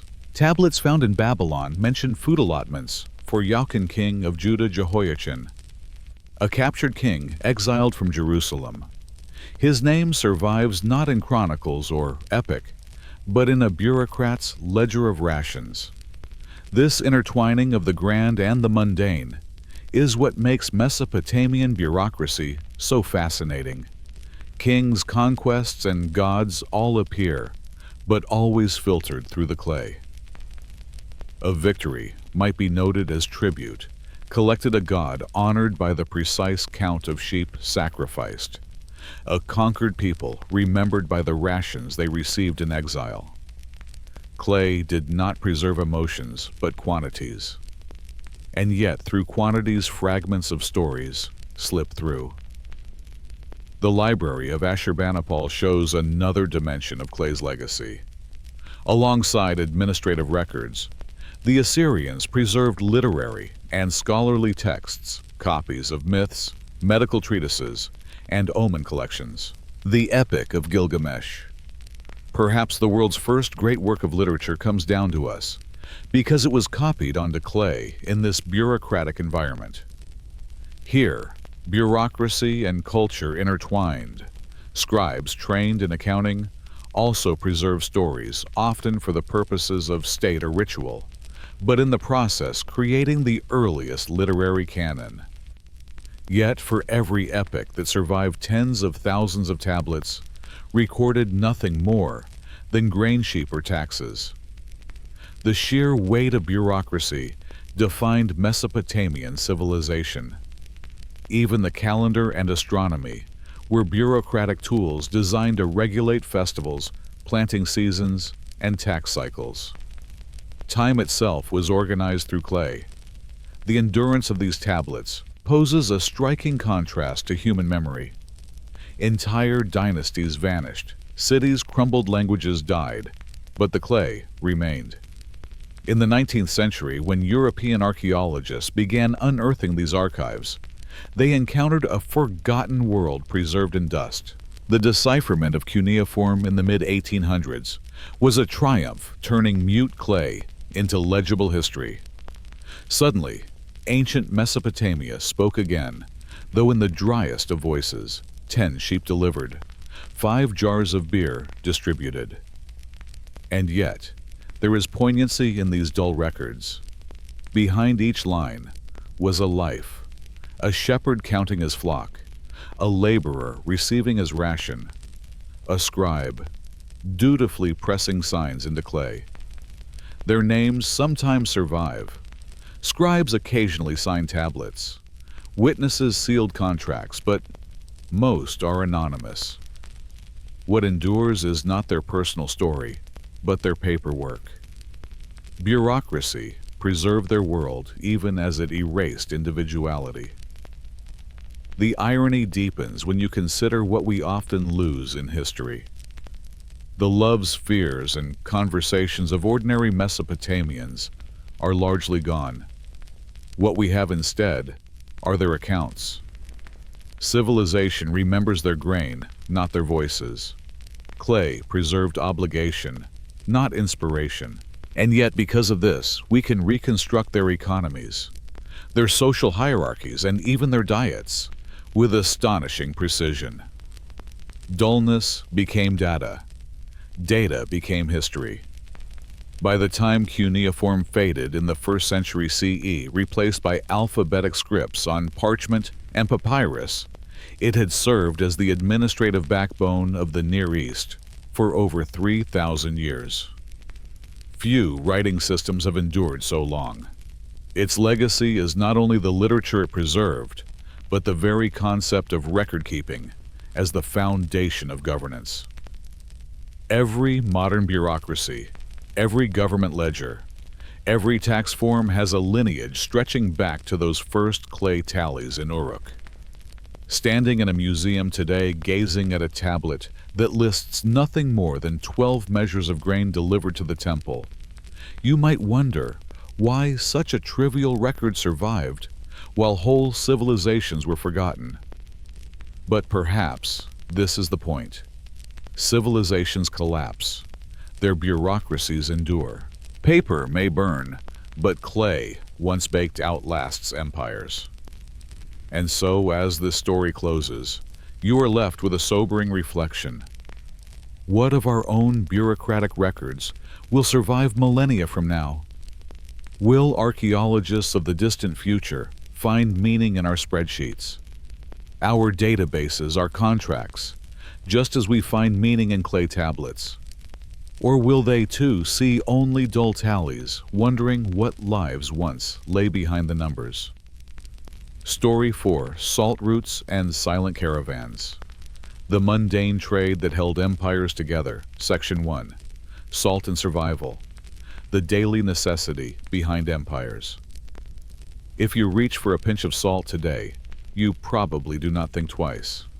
It sits in a shaker on the table, inexpensive, abundant, and almost invisible in its ordinariness. But for most of human history, salt was not cheap, it was not common, and it was never taken for granted. It was instead a necessity of survival, a substance so essential that entire trade routes, economies, and political systems depended upon its steady supply. Salt's importance begins with biology. The human body requires sodium to regulate fluids, transmit nerve impulses, and contract muscles. Without it, people die. In small farming or pastoral communities, salt could sometimes be obtained from local sources: salt springs, brine wells, or evaporated deposits. But in larger urban societies where thousands or millions of people consumed bread, meat, and beer every day, the demand far outstripped what nature casually provided. Salt had to be mined, transported, and carefully managed. In ancient Mesopotamia, Egypt, China, and later Rome, salt was as critical as grain. Egyptian laborers who built pyramids were fed rations of bread, beer, and salted fish. In China, as early as the first millennium BCE, governments recognized salt as too valuable to leave unregulated, imposing state monopolies on its production and trade. In Rome, the word salary derives from salarium, a ration of salt or money given to soldiers. To march an army without salt was to march it toward weakness and revolt. The problem was not just supply, but preservation. Before refrigeration, salt was the primary means of keeping food edible beyond a day or two. Meat could be salted fish, packed in brine vegetables, preserved in pickling mixtures. Salt transformed perishable food into durable rations, enabling armies to campaign and cities to store reserves. Without salt, surplus would spoil, and the delicate balance of early urban societies would collapse. This necessity gave salt an unusual economic status. It was common in some regions, rare in others, and therefore a prime object of long-distance trade. By the second millennium, BCE caravans were already carrying salt across deserts, rivers, and mountains. These caravans were rarely celebrated in epic tales, but they were vital arteries of exchange, moving slowly and steadily across landscapes with their dull but indispensable cargo. One of the earliest documented salt routes lay in ancient China, where salt from coastal evaporation ponds and inland brine wells was transported along rivers and roads to inland cities. Records from the Han Dynasty describe official bureaucracies regulating salt production, collecting taxes, and distributing salt to markets. The trade was so lucrative that it became one of the state's chief sources of revenue, rivaling land taxes. Salt, not silk, was the empire's true financial backbone. In Africa, salt routes traversed the Sahara Desert, connecting mines in places like Tagaza and Taoudeni to markets in Mali and beyond. Caravans of camels carried blocks of salt, hundreds of miles trading them for gold slaves and other goods. The image of a desert caravan silent, under the scorching sun, loaded with nothing but slabs of gray-white salt captures both the monotony and the importance of this trade. Salt was not glamorous, but it sustained empires. In Europe, salt shaped the growth of cities. Venice, before it became famous for its maritime empire, was a center of salt production.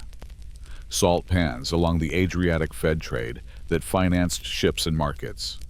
Inland towns with access to salt springs like Salzburg in Austria, literally salt fortress, became prosperous centers.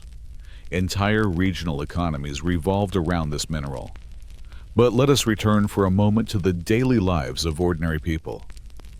Imagine a Mesopotamian farmer receiving rations of salted fish to supplement his barley bread.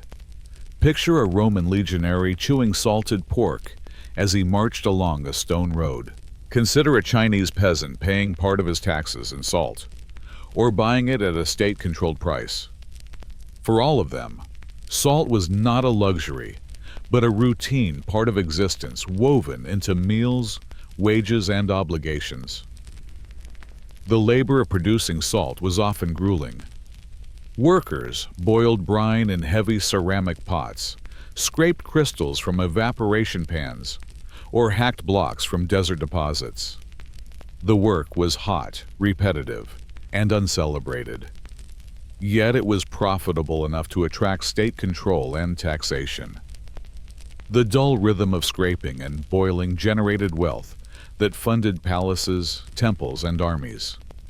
Salt also carried symbolic weight. In many cultures, to eat salt together was to seal a bond of loyalty or hospitality. In the Hebrew Bible, covenants were described as covenants of salt, emphasizing permanence. Roman soldiers swore oaths over their rations. Even in the dull world of commerce, salt held a quiet aura of sacredness, perhaps because it was both so ordinary and so necessary. The irony of salt's history is that it is invisible in most chronicles. Kings boasted of conquests, poets sang of heroes, but rarely did they mention the caravans trudging with blocks of salt, or the workers stirring brine under the sun. Yet, without them, the conquest could not have been fed, the armies could not have marched, and the cities could not have thrived. Salt routes were the silent scaffolding of history. As we close this first section, the picture is clear. Salt was not glamorous, but it was essential. It preserved life, fed empires, and generated wealth, even as its production and transport were monotonous and overlooked. And so you are left with a question. If something as dull as salt could bind together economies and empires, what other invisible necessities, quiet, uncelebrated, are holding our own world together right now? Section 2, Caravans, Roads, and the Management of Salt Trade. Picture the Sahara. At midday, a horizon of sand and silence, broken only by the plodding rhythm of camels in single file. Each animal carries 2 rectangular slabs of salt bound with rope and resting against its sides. The caravan moves slowly, not in haste, but in endurance across hundreds of miles. There is no glory in this journey, no dramatic battles or royal processions. Yet the outcome of these monotonous steps is the survival of markets, cities, and empires. This is the world of salt trade, quiet, repetitive, and vital. The logistics of moving salt were shaped by geography. Where salt was plentiful at coastal evaporation, pans desert deposits, or mountain springs, it had to be transported to population centers. Unlike grain or wool, salt was heavy and bulky. and its value lay not in luxury, but in necessity. Caravans became the solution. Long lines of pack animals, often camels in deserts, donkeys in highlands, or oxen in temperate regions. Their pace was slow, averaging perhaps 25 kilometers a day.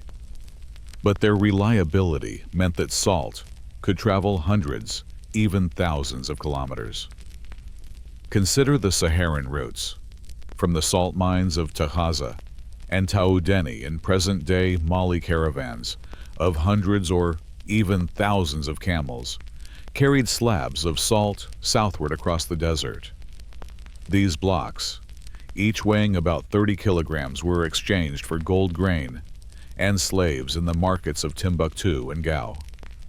The journey was punishing sandstorms, heat thirst, and monotonous miles of dunes. Caravan leaders relied on experienced guides who memorized routes by stars and landmarks, since maps were rare. The monotony of the journey was its own form of resilience. Caravans did not seek speed, but steady endurance. At night, the camels knelt in circles, their loads removed and piled like silent walls of salt. Traders sat by small fires. Their talk muted their food, simple, dried dates, flatbread, perhaps a sip of brackish water. In the morning, the rhythm resumed, step after step, day after day. Over time, this dull persistence created one of the greatest arteries of African commerce. Elsewhere, salt moved along riverine and mountain routes. In China, brine wells and salt lakes produced vast quantities, which were carried by boat along rivers like the Yangtze, or by mule caravans into highland provinces. The Chinese state regulated every step. Officials tallied output, taxed sales, and established salt depots. For bureaucrats, the salt trade was less a matter of romance than of ledgers, shipments, noted receipts signed, and quotas enforced. These records, like the Mesopotamian tablets of grain, reveal an empire's dependence on quiet streams of data about an everyday necessity. In Europe, salt caravans connected inland mines to distant towns. From the mines of Hallstatt and Salzburg in the Alps, salt traveled along narrow passes by pack animal, eventually reaching markets across Central Europe. The roads were rough, the work slow, but the wealth generated was enough to sustain entire regions. The very name, Salzburg Salt Fortress, testifies to this identity. Towns on such routes often grew prosperous, not because of dramatic conquests, but because they sat astride the dull, steady flow of salt traffic. The administration of salt routes required both organization and trust. Merchants rarely traveled the entire distance themselves. Instead, salt often moved through relay systems sold at one market, bought by another trader, and passed along. Each handoff required contracts, weights, and measures to ensure fairness. Disputes could arise. Was a block of salt chipped? Was it underweight? Had it been adulterated with sand? To resolve such issues, states established official scales, inspectors, and taxes. The Roman Empire provides one of the clearest examples. Roman roads, famed for their stone paving, were arteries not just for soldiers, but for goods like salt. The Via Salaria, literally the salt road, connected the salt pans of Ostia at the Tiber's mouth with Rome and inland territories. Salt was so vital to the army that its ration, the salarium, became synonymous with pay.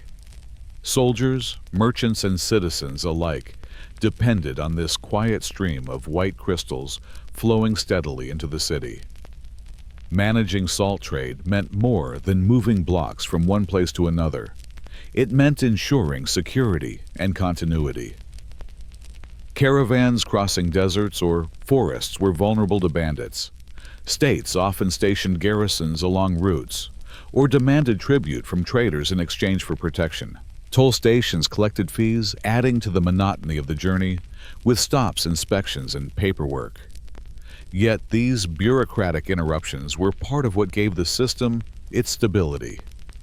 The rhythm of caravan trade also shaped culture. In desert regions, entire communities oriented themselves around the passage of caravans. Oases flourished as rest stops offering water, fodder, and shelter.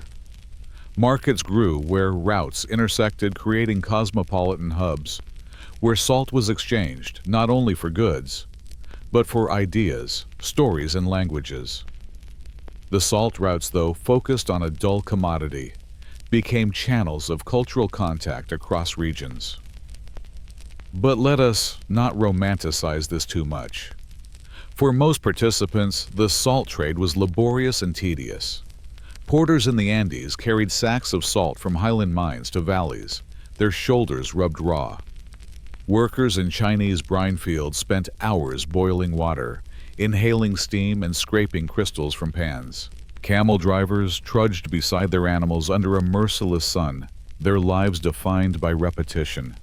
For them, salt was not wealth or empire, it was work. The very dullness of salt caravans is what made them effective. They were not spectacular, but they were dependable. They moved slowly, predictably, and without fanfare. Their value lay not in a single dramatic event, but in the accumulation of countless, monotonous journeys. Like the scribes of Mesopotamia, or the road builders of Rome, caravan traders sustained civilization through endurance, not brilliance. And yet, salt's role in trade carried consequences far beyond its apparent banality. Because it was universally needed, it became a basis for taxation and monopoly. Rulers who controlled salt production or trade routes could extract steady revenue. Chinese dynasties relied heavily on salt taxes. French kings did the same with the gabelle, an unpopular salt tax that contributed to unrest before the Revolution. In this way, salt moved from mere sustenance to political leverage, its dull crystals becoming instruments of power. By the end of this section, the pattern is clear. Caravans' routes and bureaucracies kept salt flowing steadily across the ancient and medieval world. There were no glorious parades, only the plodding of camels, the boiling of brine, the scratching of clerks' pens.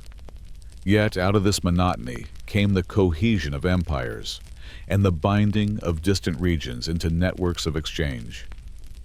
And so, as we pause, consider, this was it really, the wars and conquests that held empires together?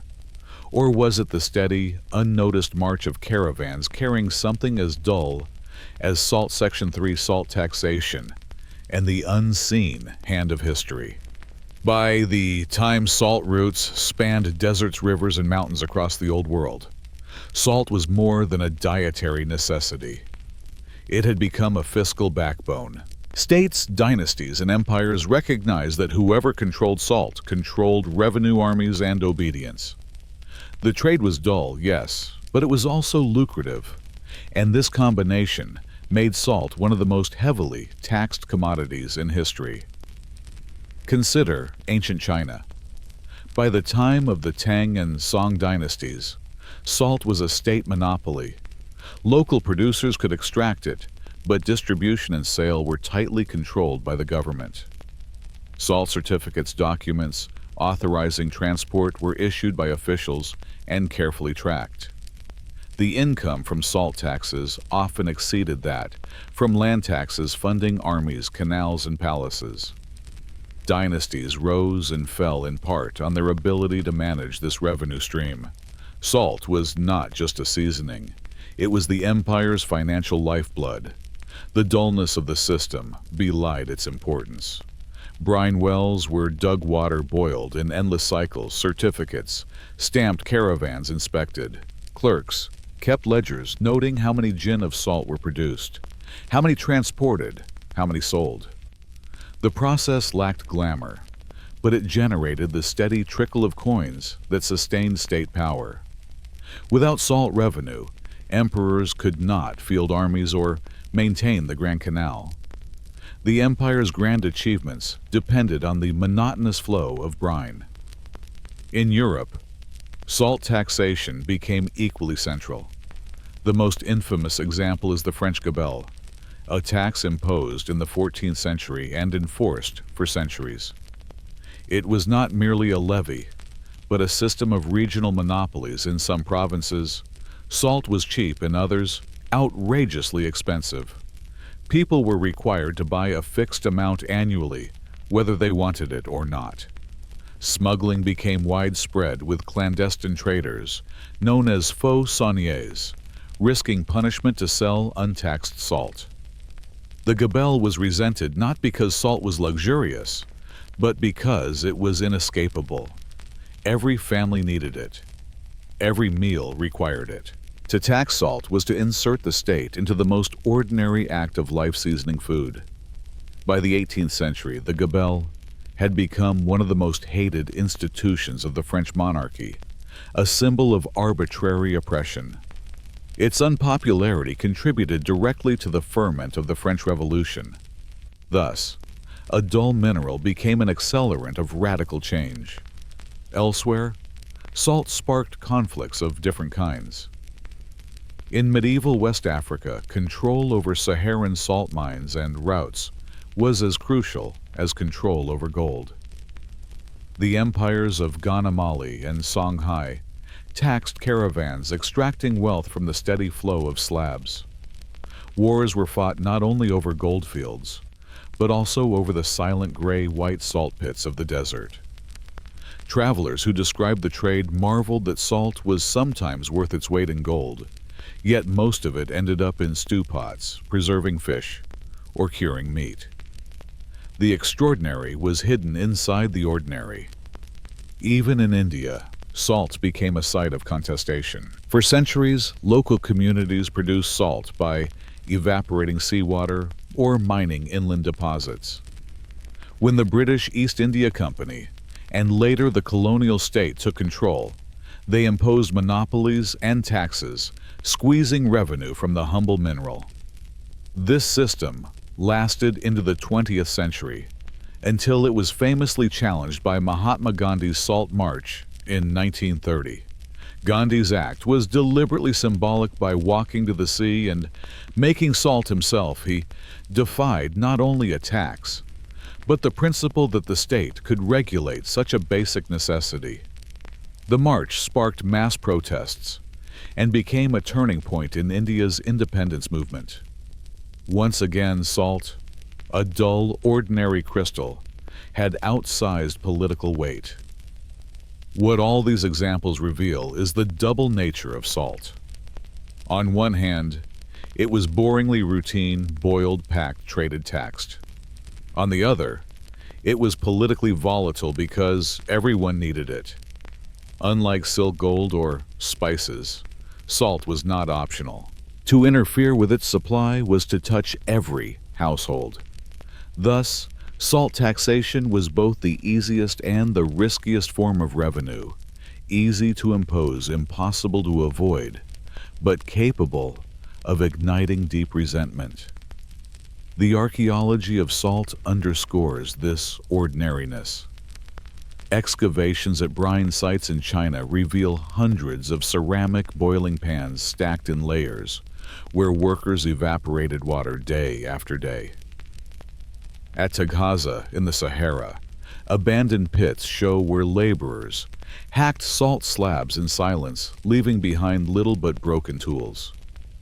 In Europe, heaps of briquetage fragments of clay vessels used for boiling brine testify to monotonous centuries of salt extraction.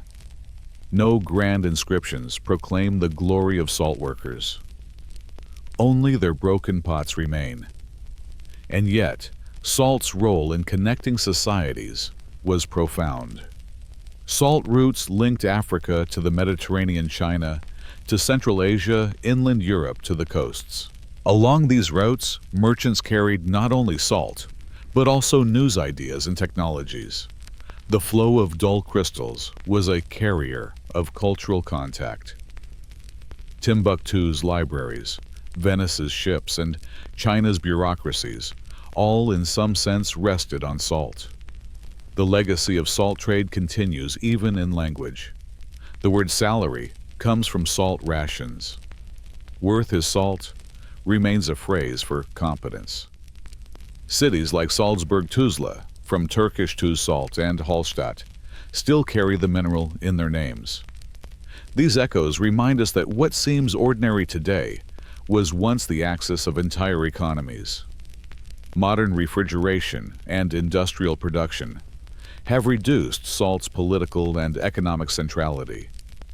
Today, it is cheap, mass-produced, and globally available. But the echoes of its history linger.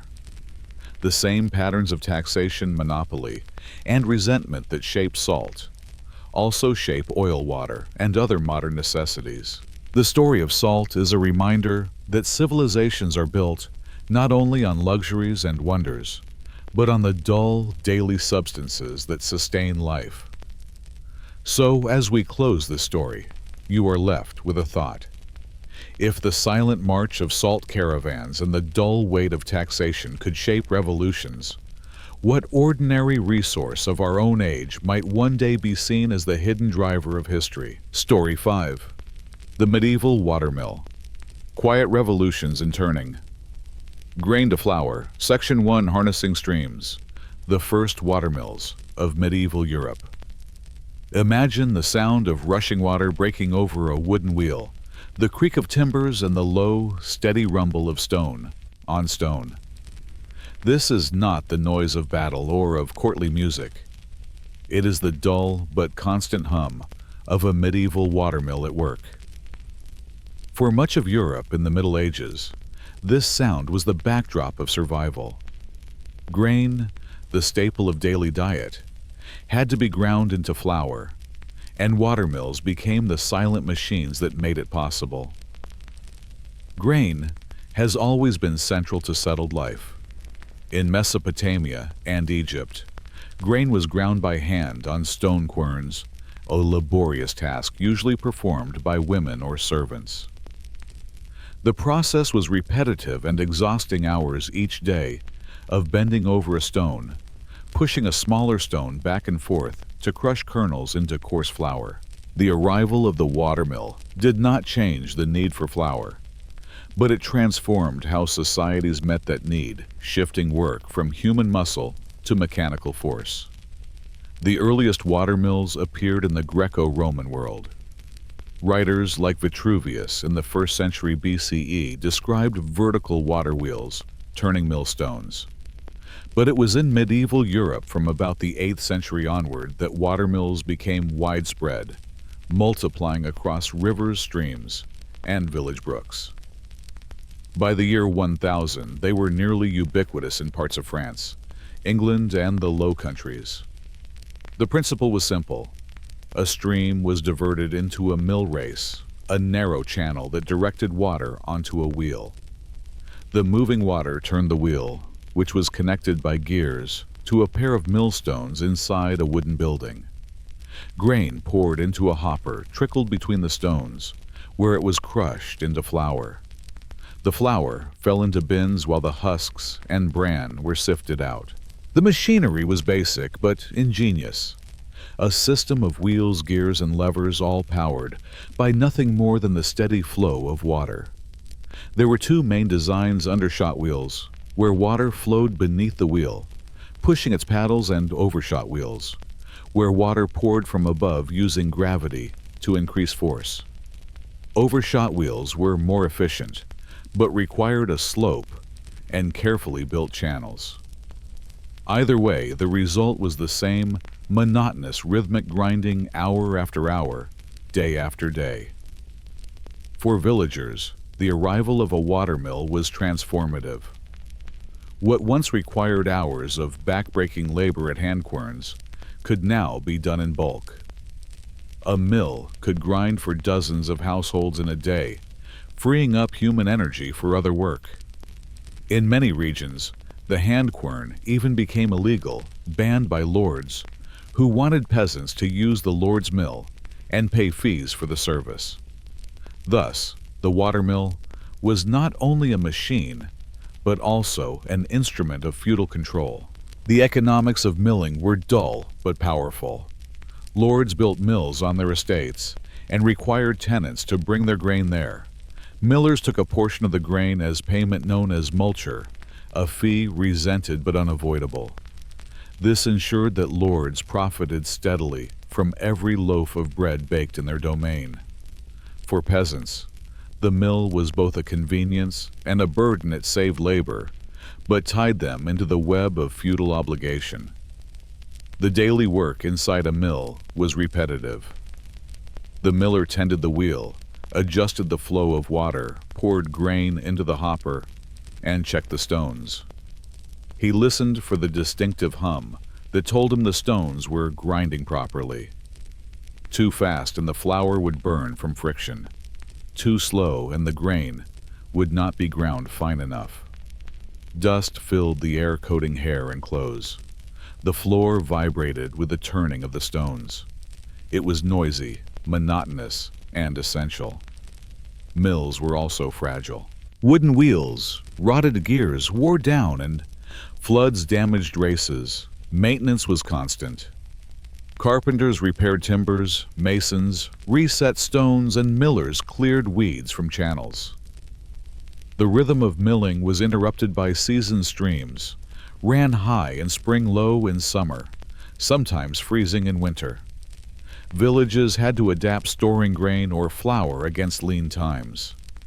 Yet, despite these difficulties, the spread of mills represented a quiet revolution. More grain could be processed, more bread baked, more people fed. The growth of medieval towns depended on such efficiency. In monasteries, mills became part of a larger complex of self-sufficiency. Monks built not only churches, but also mills, gardens, breweries, and workshops, all humming together in steady labor.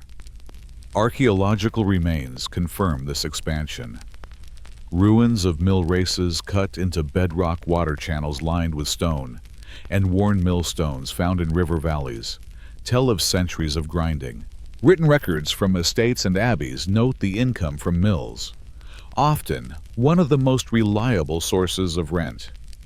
In the Domesday Book of 1086, which surveyed England after the Norman conquest, over 6,000 mills were listed, a testament to how central they had become. The watermill was not dramatic technology. It did not inspire poetry or chronicles. Chroniclers recorded battles and kings, but rarely the miller adjusting his stones by the riverbank. Yet in its quiet way, the mill reshaped medieval Europe, redistributing labor, increasing productivity, and embedding itself into the economic fabric. And so as this first section closes, you are left with a thought.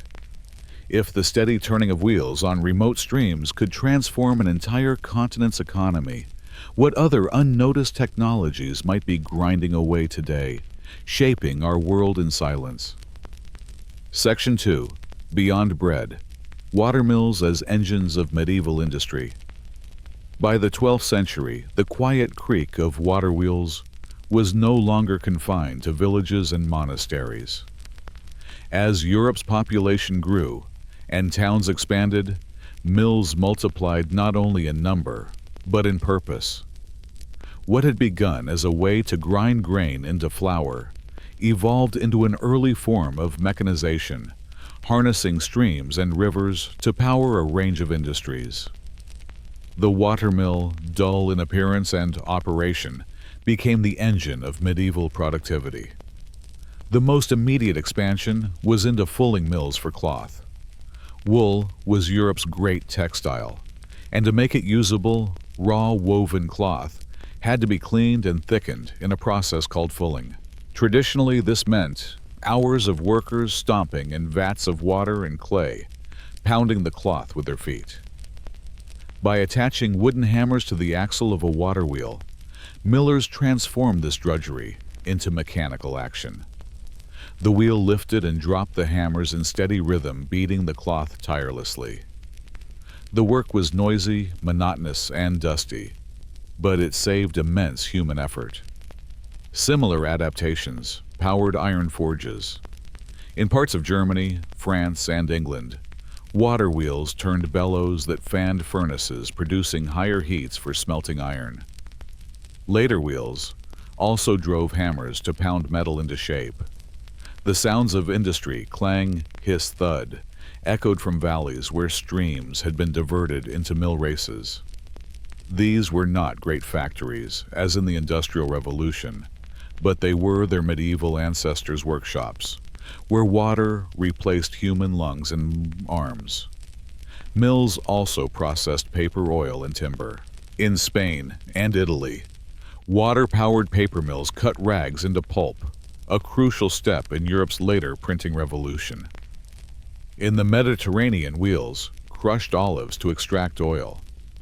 In forested regions, sawmills cut timber with water-driven blades, an innovation that turned the slow, tiring work of hand sawyers into a continuous mechanical process.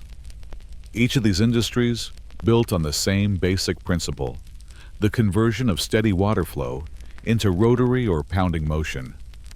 The genius of medieval technology lay not in inventing wholly new machines, but in adapting a simple mechanism to countless uses.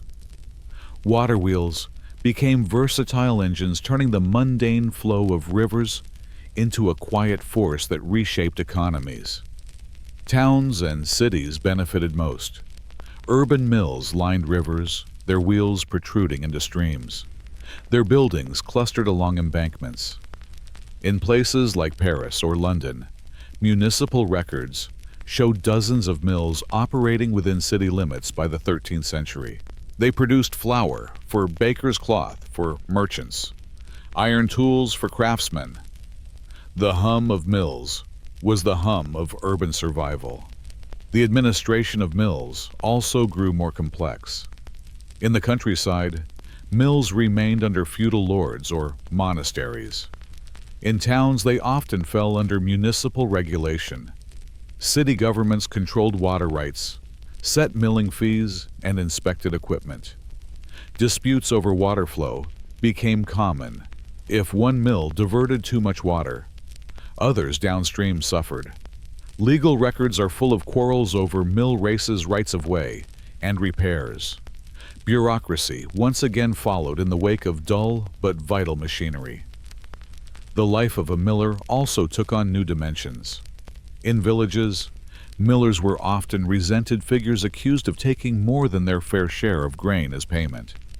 In towns, millers became part of guilds, regulated like other tradesmen.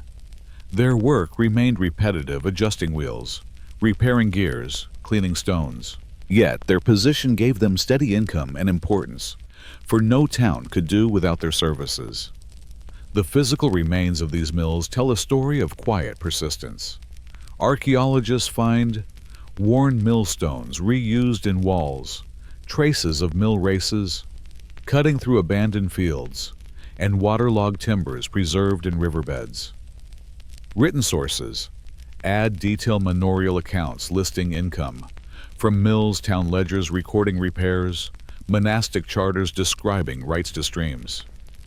Together, these fragments reveal how deeply embedded mills were in medieval life. What is striking is how invisible their significance was to contemporaries. Chroniclers wrote of kings, saints, and battles, but rarely of mills. Yet, without mills, grain would not be flour, cloth would not be fulled, iron would not be smelted, timber would not be cut at scale. The very possibility of growth of towns, markets, and armies rested on the hum of wheels turning in water.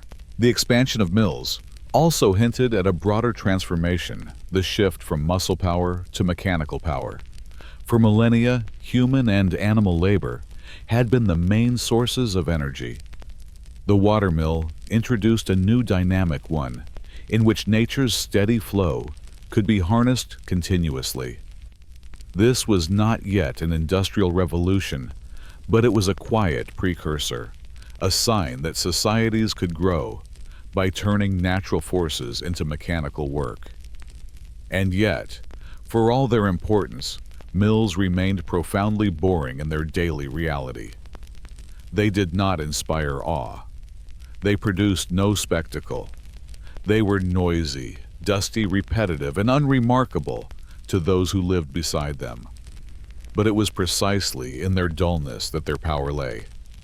Like salt caravans or clay tablets, mills embodied the infrastructure of civilization, mundane, uncelebrated, but indispensable. So, as this section ends, you are left with a reflection: if medieval Europe could transform rivers into engines without realizing how revolutionary it was, are we overlooking equally dull technologies in our own time, quietly shaping our future without fanfare?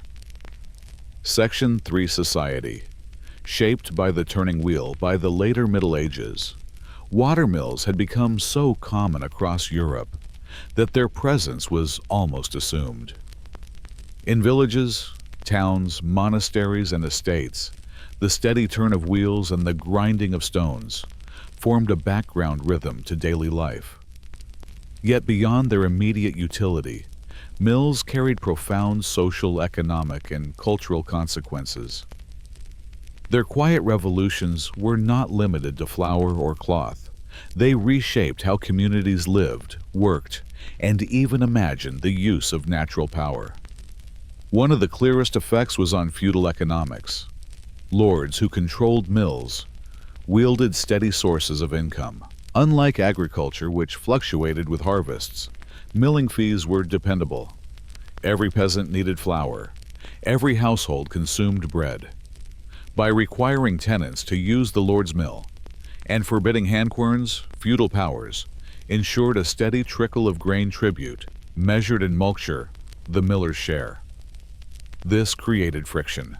Peasants grumbled about high fees, and disputes over illegal querns appear in records. Yet the system endured, binding communities to their lords in the most ordinary of ways through bread. Monasteries also harnessed mills to expand their influence. Benedictine houses, in particular, built extensive milling complexes. Monks not only prayed, but managed estates, supervised laborers, and reinvested income from mills into churches, libraries, and hospitality. For monasteries, the mill was a symbol of both self-sufficiency and authority. Travelers arriving at an abbey would see not only cloisters and chapels, but also the hum of industry water, diverted wheels turning stones, grinding. Sanctity and practicality existed side by side. Mills also changed time and labor. Before mechanized grinding, women often spent hours each day hand-grinding grain, a monotonous and exhausting task. The watermill shifted this burden to mechanical power. Freed labor could be redirected to other household or agricultural tasks, subtly altering gender divisions of work. In towns, mills supported bakers and merchants, embedding themselves into urban economies. The hours of dawn saw long lines of sacks waiting at the mill door, each tied shut with a distinctive knot, so families could recognize their flour later. The cycle of work and rest bent itself around the availability of the mill's grinding power. The spread of mills also sharpened questions of technology and control. Not everyone welcomed them. Some millers were accused of dishonesty, stealing extra flour from customers. Others were seen as profiteering on necessity. In literature, the figure of the miller appears as crafty or untrustworthy. Think of Chaucer's Bawdy Miller in the Canterbury Tales. This cultural suspicion reflected real tensions. Mills represented both convenience and compulsion, both progress and exploitation. Legally, mills multiplied disputes. Rivers were finite resources, and diverting water for one mill could deprive another downstream. Records of medieval courts are full of quarrels. Did the new mill race take too much flow? Was the wheel built without permission? Who was responsible when floods damaged neighboring land? Bureaucracy thickened around the turning of wheels, with charters tolls and fines regulating what seemed to be a simple machine. Yet beyond conflict, mills fostered urban growth and commerce. In cities like Paris and London, mills became central nodes of production. Their flour fed expanding populations their cloth, prepared wool for merchants. Their forges supplied tools and weapons. A town without mills was unthinkable. They were as necessary as walls or markets. Indeed, control of mills often became part of civic identity. When new suburbs formed, one of the first questions was whether a mill could be established to support them. Culturally, mills crept into imagination. They appear in medieval illuminations, often tucked into backgrounds of pastoral scenes. Pilgrims passed them on their journeys. Soldiers camped near them. Travelers depended on them for food. Yet their depiction was usually incidental, as though they were too ordinary to warrant attention. The mill was not heroic, but it was persistent. Its very banality made it easy to overlook, even as it ground out the flour of survival. The broader consequence of mills was a shift in energy regimes. For millennia, societies relied primarily on muscle humans, grinding animals, plowing oxen turning. The watermill marked a transition toward external natural sources of energy. By capturing the flow of rivers, medieval Europeans began to see nature not only as a resource to be harvested, but as a force to be harnessed continuously. This shift prepared the ground for later mechanization. The Industrial Revolution would rely on steam coal and later electricity, but the mindset of converting natural flows into power began with the steady creak of water wheels. This perspective helps explain why historians sometimes describe the Middle Ages not as stagnant, but as quietly innovative. While castles rose and cathedrals stretched toward heaven, mills hummed along streams, multiplying in silence. They did not announce themselves as revolutions, but they created conditions in which populations could grow, towns could flourish, and labor could diversify. Without mills, Europe's later transformations in trade, urbanization, and industry would have had no foundation. Archaeological landscapes confirm their density. In England, the Domesday Book lists thousands of mills by the 11th century for nearly every village. In France and the Low Countries, rivers were crowded with wheels, their races sometimes overlapping or competing. In Scandinavia, mills adapted to short summers and frozen streams built sturdily to survive winters. Across Europe, their forms varied, but their presence was constant. And yet, for all this, medieval people rarely paused to celebrate mills. Unlike cathedrals or battles, they were not subjects of chroniclers. Their revolution was one of background, not spectacle. This is why their importance can be hard for us to see. They did not proclaim themselves, but they shaped the very fabric of daily life. By the late Middle Ages, mills were so embedded that they became almost invisible. People complained about fees, quarreled over rights, distrusted millers, but they could not imagine life without them. The hum of grinding was as natural as the sound of water itself. Only in hindsight can we see how transformative it was. So, as this story closes, consider this. What if the true revolutions of history are not the dramatic events but the quiet machines that shift labor, reshape economies, and hum unnoticed in the background? The watermill reminds us that sometimes the most boring inventions are the ones that truly change the world. Story 6. The Calendar Disputes of Medieval Europe. Counting Days and Losing Years. Section 1. Julius Caesar's Legacy and the Slow Drift of Time.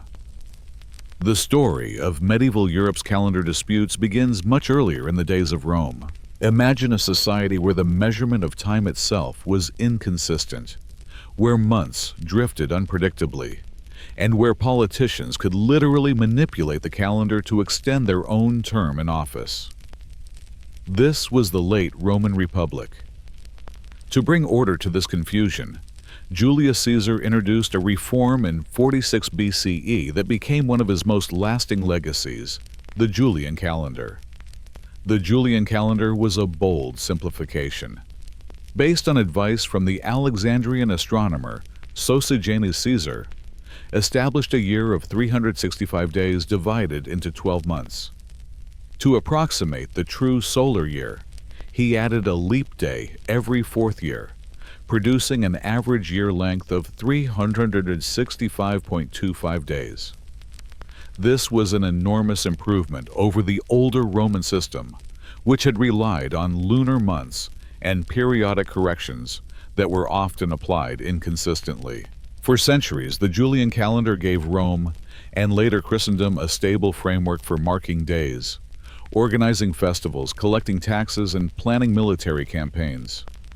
But hidden within this apparently perfect system was a tiny flaw. The actual solar year, the time it takes Earth to orbit the Sun once, is not 365.25 days, but about 365.2422 days. The discrepancy, less than 11 minutes per year, seemed trivial. Yet time is relentless, and what seemed like a negligible detail began year after year to accumulate. Over a span of 128 years, the Julian calendar drifted a full day out of alignment with the solar year. By late antiquity, the error had begun to matter.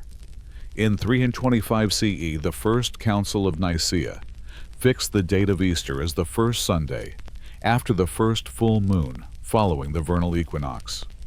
At that time, the equinox fell on March 21st and the calendar was aligned well enough.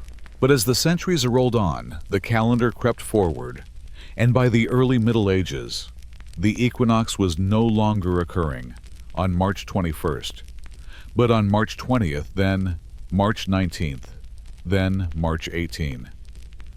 By the time the Middle Ages reached their height, the equinox was arriving as early as March 16th in some reckonings. This created a growing unease for ordinary peasants who planted and harvested. According to the weather and the position of the sun, the discrepancy was not catastrophic. They trusted their eyes more than the calendar. But for the church, which measured sacred time through precise rules and astronomical calculation, the drift was deeply troubling. The most important feast in Christianity, Easter, was determined by a formula that assumed the equinox occurred on March 21st. If the equinox fell earlier, then Easter might be celebrated on the wrong date.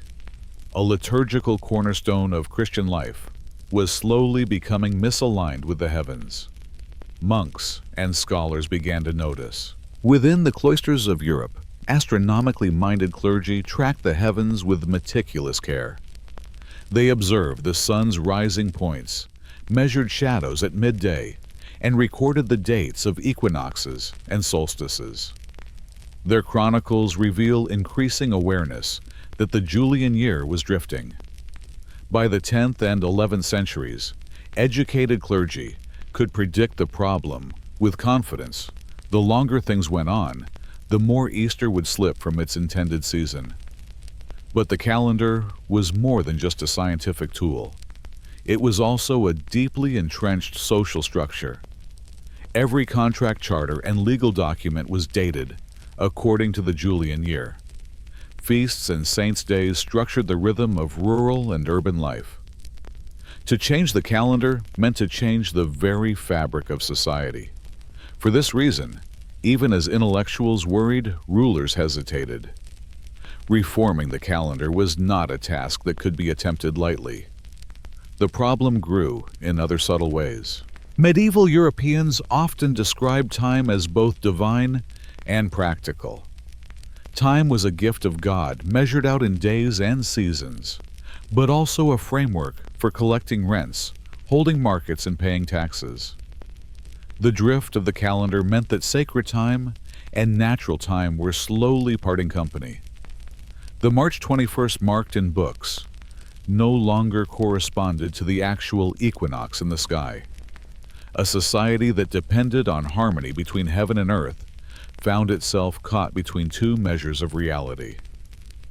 What makes this story especially striking is the sense of inertia. Everyone knew, at least among the educated, that something was wrong. Yet, for century after century, the Julian calendar continued to rule. Councils debated the issue. Astronomers proposed corrections. Popes occasionally commissioned studies. But no decision was made. The calendar simply drifted on day by day, year by year, century by century, out of sync with the cosmos. And so, by the later Middle Ages, Europe was living with a strange duality, an official calendar that proclaimed the equinox to be on March 21st, and a natural world that insisted it was several days earlier. Farmers sowed and reaped according to the sun. Priests calculated feasts according to the book. Time itself had split into two tracks, the time of nature and the time of convention. This section closes with a question that haunted Europe for generations. When and how would Christendom resolve this quiet but relentless drift of time? Would the calendar continue to drift indefinitely? Or would someone eventually muster the courage to change the very structure of the year? Section 2. Failed reforms and centuries of hesitation. By the High Middle Ages, the flaw in the Julian calendar was no longer a hidden problem. Educated clergy, astronomers, and even some rulers understood that the official year was slowly drifting away from the solar year. The spring equinox, which had been fixed at March 21st by the Council of Nicaea in 325 CE, now occurred several days earlier. By the 12th century, the discrepancy was obvious to anyone keeping careful astronomical records. Yet despite centuries of awareness, no solution emerged. Reforming the calendar became a problem that Europe acknowledged, debated, and postponed. The first sustained discussions arose within the Church, because the Church had the most to lose from the drift. Easter, the central feast of Christianity, depended on the date of the equinox. Monastic scholars noticed that their computus, the set of calculations used to determine the date of Easter, was slipping out of line with the heavens. Some monasteries began celebrating Easter on dates that diverged from those used elsewhere, creating occasional confusion within Christendom.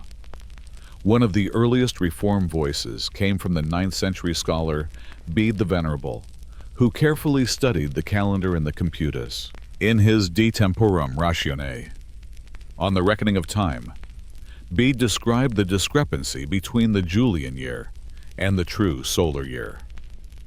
Though he did not propose a full reform, he left behind a framework for later scholars to build upon. His recognition that the Julian leap year cycle was slightly too generous was a quiet milestone in the long history of calendar correction. As the Middle Ages advanced, the problem grew more pressing. In the 11th and 12th centuries, new translations of Arabic and Greek astronomical texts reached Europe, enriching scholarly knowledge. Astronomers such as Al-Battani and Ptolemy had noted the exact length of the solar year with impressive precision. Latin scholars who studied these works realized that the Julian system was drifting at an accelerating rate, accumulating a day of error roughly every 128 years. Proposals for reform circulated periodically. At church councils in the 12th and 13th centuries, some clerics suggested removing a leap day every 134 years or so to bring the calendar back into alignment. Others suggested dropping a day from the calendar every few centuries. But each proposal ran into the same problem: who had the authority to make such a sweeping change? The Church might have claimed that authority, but its leaders hesitated. The Council of Nicaea had set the rules for Easter centuries earlier, and altering the calendar seemed like tampering with a sacred tradition. Popes were reluctant to act alone, fearing controversy or schism.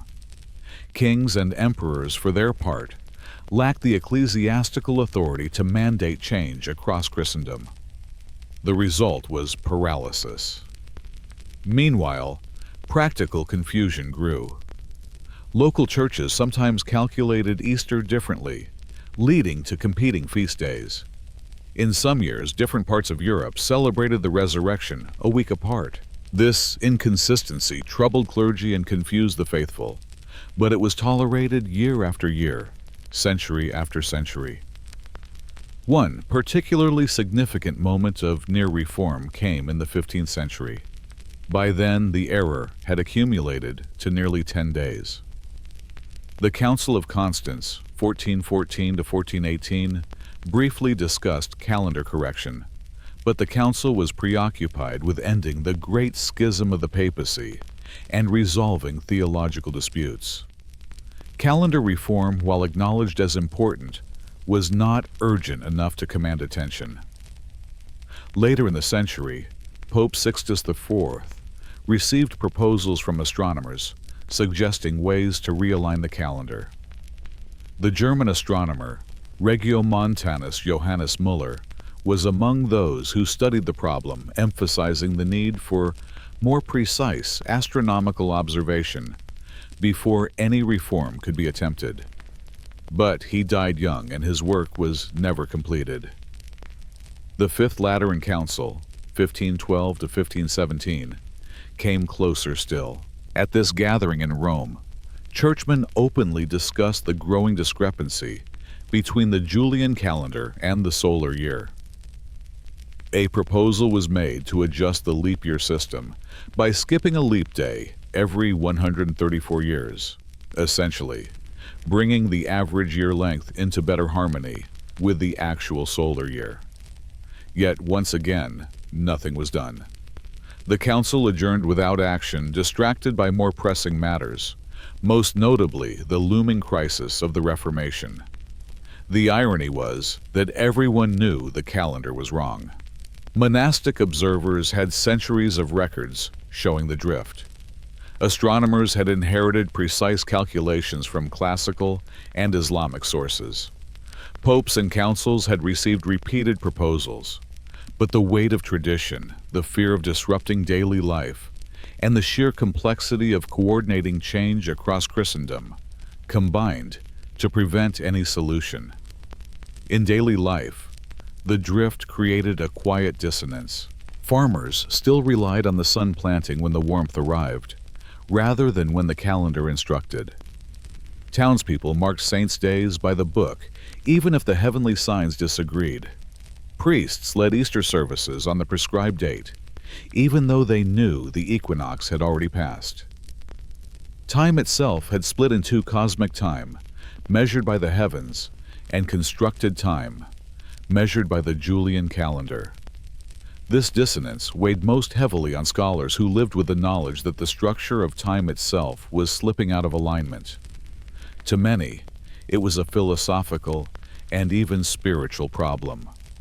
If God had set the sun and stars in motion, then surely the calendar of His church should reflect that order.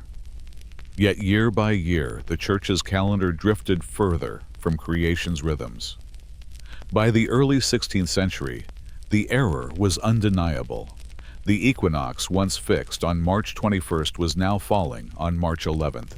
10 whole days of drift had accumulated since the days of Nicaea. The medieval hesitation could not continue forever. The question was no longer whether the calendar needed reform, but when and by whom it would be done. And so, as this section closes, you are left with the unresolved tension of centuries. Why did Europe, so aware of the calendar's flaw, wait so long to correct it? And what would finally push Christendom to act after centuries of hesitation? Section 3. Gregory's Reform and the Long Road to Agreement. By the mid-16th century, the long-dreaded moment had arrived. The Julian calendar, in use for over 600 years, was now hopelessly misaligned with the heavens.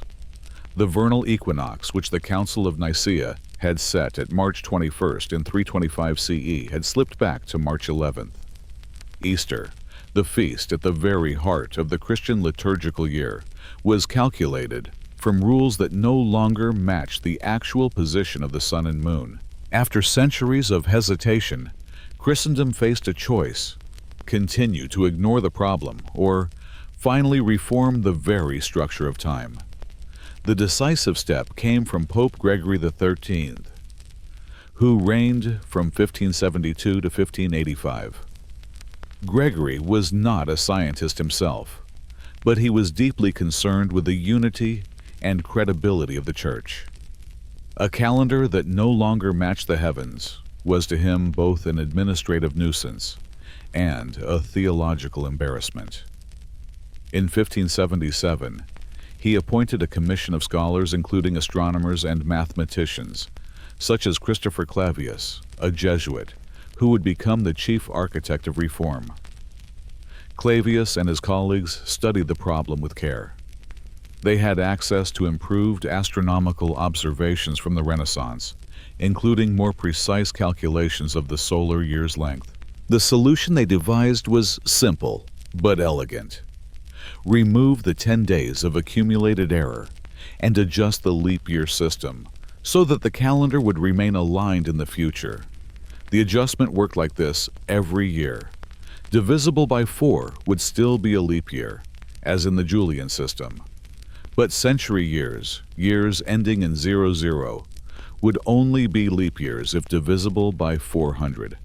Thus, 1600 would be a leap year, but 1700, 1800, and 1900 would not. This reduced the average year length from 365.25 days to 365.2425 days, astonishingly close to the true solar year of 365.2422 days. The error was now only about 26 seconds per year, accumulating just 1 day every 3,300 years. Gregory acted decisively. By papal bull in 1582, he ordered that Thursday, October 4th would be followed by Friday, October 15th. 10 days were dropped from the calendar overnight. The equinox was restored to March 21st, as it had been at Nicaea, and the new leap year rules were put into effect.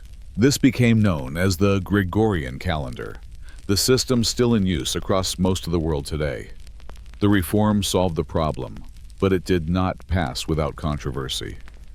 For Catholic countries like Italy, Spain, Portugal, and Poland, obedience to the papal decree was immediate.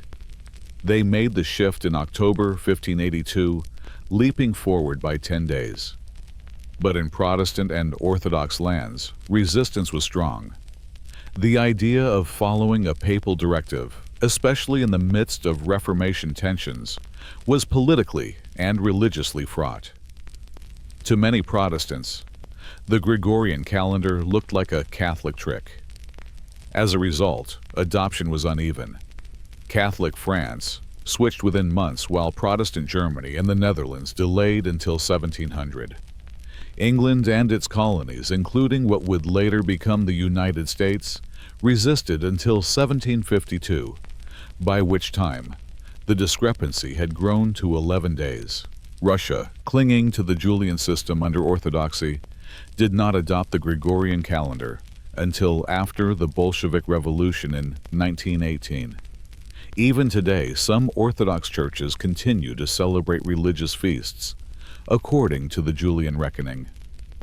This uneven adoption meant that for centuries, Europe literally lived on different days. Merchants trading across borders had to clarify which calendar was being used.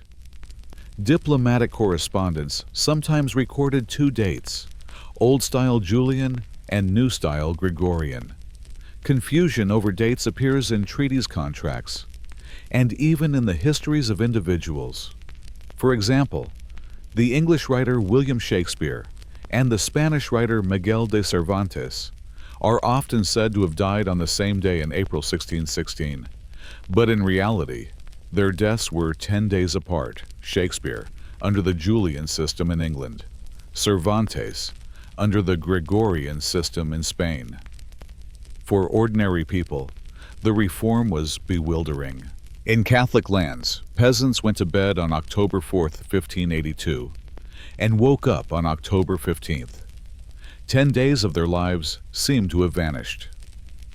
Some grumbled that the church had stolen days from them, while others simply adjusted, continuing with their planting, harvesting, and feast days as commanded.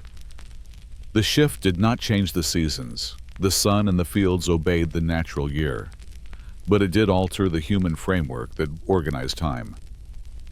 The Gregorian calendar also revealed a subtle truth about history, that time itself is not only natural, but social. The solar year is a fact of astronomy, but the way humans divide it into months, weeks, and days is a cultural construct. The Julian system had worked for over a millennium, not because it was perfectly accurate, but because society accepted it.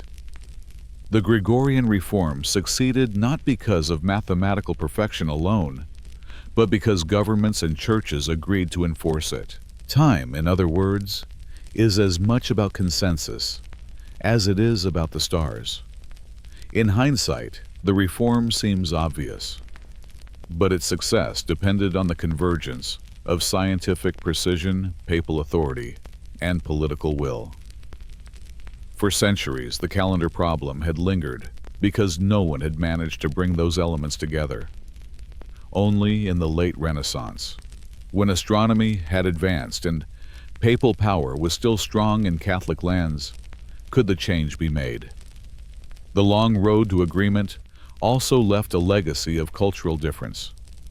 For centuries, old style and new style dates coexisted. Even today, historians often have to clarify whether a document refers to Julian or Gregorian reckoning. The echoes of medieval hesitation still ripple through the way we read and interpret the past. As the story of the calendar disputes closes, you are left with a reflection. The great revolutions of history are not always wars or inventions, but sometimes the slow correction of tiny errors, 11 minutes per year, that shape the rhythm of human life. The Gregorian calendar reminds us that even the measurement of time itself is subject to human debate, compromise, and delay. Story 7, the Hanseatic League, Ledger Saltfish, and the boring power of medieval trade. This story will follow the rise of the Hanseatic League, a loose confederation of the merchant cities around the Baltic and North Seas, from the 13th to the 17th centuries. It wasn't flashy, like empires or crusades, but it quietly controlled the flow of goods credit and contracts, shaping Northern Europe's economy, with ledgers, trade privileges, and treaties about salted fish and timber. Section 1. Herring timber and the birth of a merchant network. If you lived in Northern Europe in the 13th century, your survival might depend on salted herring. In Catholic Christendom, fish was a staple food, especially during Lent and on fasting days, which could make up nearly half the calendar year. Vast schools of herring swarmed the Baltic and North Seas, and every autumn, fishermen hauled them in by the millions. Preserved with salt, packed into barrels, and shipped across Europe, herring became a cornerstone of medieval diets. But behind this seemingly ordinary commodity stood an extraordinary structure, the Hanseatic League, a network of merchant cities stretching from Lübeck and Hamburg on the German coast to Novgorod in Russia, Bergen in Norway, and Bruges in Flanders. The League was not an empire, nor a kingdom, nor a single state. It had no king, no standing army, and no common treasury. Yet, through careful agreements, city alliances, and boring but powerful rules of trade, It dominated Northern Europe's economy for centuries. The story of the Hanseatic League begins with geography. The Baltic and North Seas were rich in resources, but poor in political stability. Scandinavia offered timber, tar furs, and fish. Russia provided wax flax and grain. Flanders and England supplied cloth wool and manufactured goods. The German coast sat at the intersection, dotted with towns founded or expanded by migrants and merchants. These towns shared a problem: how to trade safely and profitably across long, dangerous distances. The solution was cooperation. Merchants from Lübeck, founded in 1143, began organizing convoys and mutual protection. Lübeck's location at the narrow land bridge between the Baltic and the North Sea gave it a natural advantage. Goods could be carried overland from Lübeck to Hamburg, bypassing the treacherous Skagerrak Strait, and shipped onward to England or Flanders. By the mid-13th century, Lübeck had become the hub of a growing trade network. Other towns joined in. Hamburg, Bremen, Rostock-Wismar, and Danzig, modern Gdansk, formed agreements to standardize tolls, protect merchants, and negotiate privileges abroad. Collectively, they became known as the Hanse, from the Old High German word for guild or association. At first, this meant simply that merchants from different towns traveled together and shared warehouses in foreign ports. But over time, the Hanse evolved into something larger, a loose but powerful commercial league. The key to its success was not military might, but boring paperwork. The league negotiated privileges with foreign rulers, the right to maintain warehouses to be exempt from certain taxes, or to conduct trade under their own laws. In Novgorod, the Hanse had a fortified trading post called the Kontor of St. Peter, where German merchants lived under strict regulations. In Bergen, they controlled the export of dried codfish, supplying much of Europe with the staple. In Bruges, they managed warehouses full of cloth grain and luxury goods. Life in these Kontors was monotonous and tightly regulated. Merchants followed curfews, kept accounts, and lived communally. Rules forbade bringing wives or families gambling, or even wandering outside the compound without permission. Each Kontor was governed by its own elected aldermen, who enforced regulations, settled disputes, and reported back to Lübeck. These dull rules ensured stability, discipline, and profit, the very qualities that made the League so effective. The Hanseatic League's greatest strength lay in its ability to standardize trade across vast distances. Measurements, contracts, and even barrel sizes were gradually harmonized. A merchant from Riga could trade in Bruges without confusion, knowing that weights and measures would be consistent. In an age when every town had its own customs and currencies, this was revolutionary. It was not glamorous, but it was transformative. Trust was built, not through charisma or conquest, but through ledgers, seals, and shared norms. Conflict was not absent. Pirates threatened shipping, and rival powers, such as Denmark or Sweden, sought to tax or control Baltic trade. Yet the Hanse relied as much on negotiation as on force. When necessary, member towns pooled ships into a fleet, but more often they wielded economic pressure. By organizing boycotts, refusing to supply goods to hostile rulers, the League could bring kings to the bargaining table. In one case, they forced Denmark to grant favorable terms by simply cutting off grain and salt fish supplies. By the 14th century, the Hanseatic League was at its height. More than 70 towns participated, with Lübeck recognized as the queen of the Hanse. Its influence extended from the Russian forests to the English Channel, from the fjords of Norway to the markets of Poland. And yet, for all its power, the League remained curiously uncelebrated. Chroniclers wrote of kings and crusades, not of saltfish contracts or ship manifests. Its dominance rested not on spectacle, but on monotony, barrels, ledgers, and privileges, negotiated in endless detail. And so we arrive at the first turning point from a loose association of merchants. The Hanse had grown into a confederation of cities, bound not by patriotism or religion, but by the quiet, practical pursuit of profit.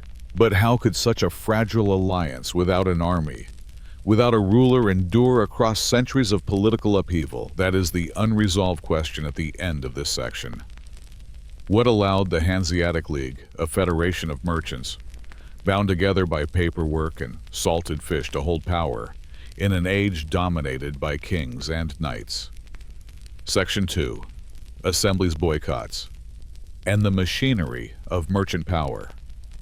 The Hanseatic League had no crown, no throne room, and no capital city in the traditional sense.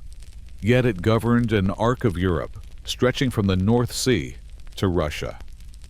How did such a strange political creature function?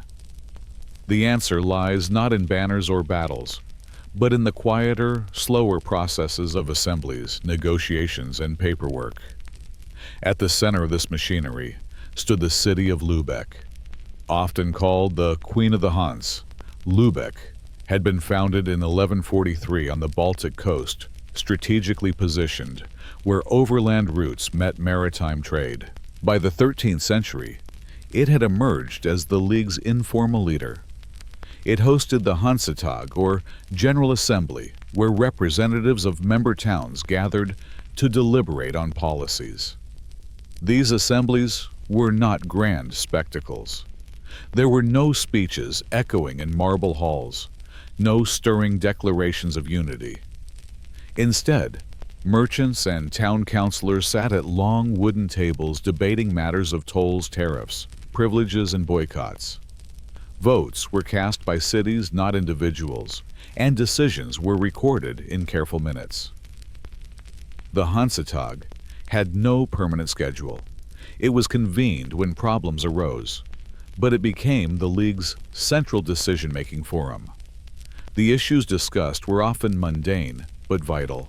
Should merchants continue to trade in a particular port or boycott it due to unfair taxes? Should cities contribute ships to a convoy or to an armed fleet if piracy threatened? Should privileges in Novgorod or Bruges be renegotiated? Every decision required balancing the interests of dozens of towns, each with its own priorities. One of the League's most powerful tools was the boycott. Instead of waging war, the Hanseatic towns would withdraw their merchants from a region, cutting off supplies of essential goods. For kingdoms dependent on Hanseatic grain, timber, or fish, this economic pressure could be devastating. Denmark, England, and even powerful duchies found themselves forced to yield when the League closed its warehouses.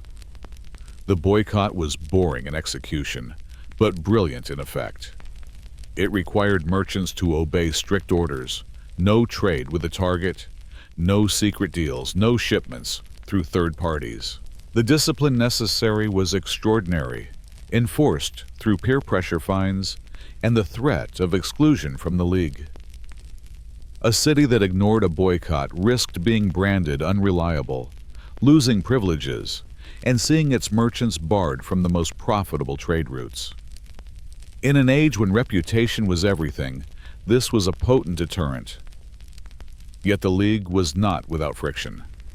Cities often disagreed, and enforcement was not perfect. Lübeck might push for an embargo that benefited its own merchants, while inland towns hesitated, reluctant to lose profits. Some cities defected trading secretly despite official bans.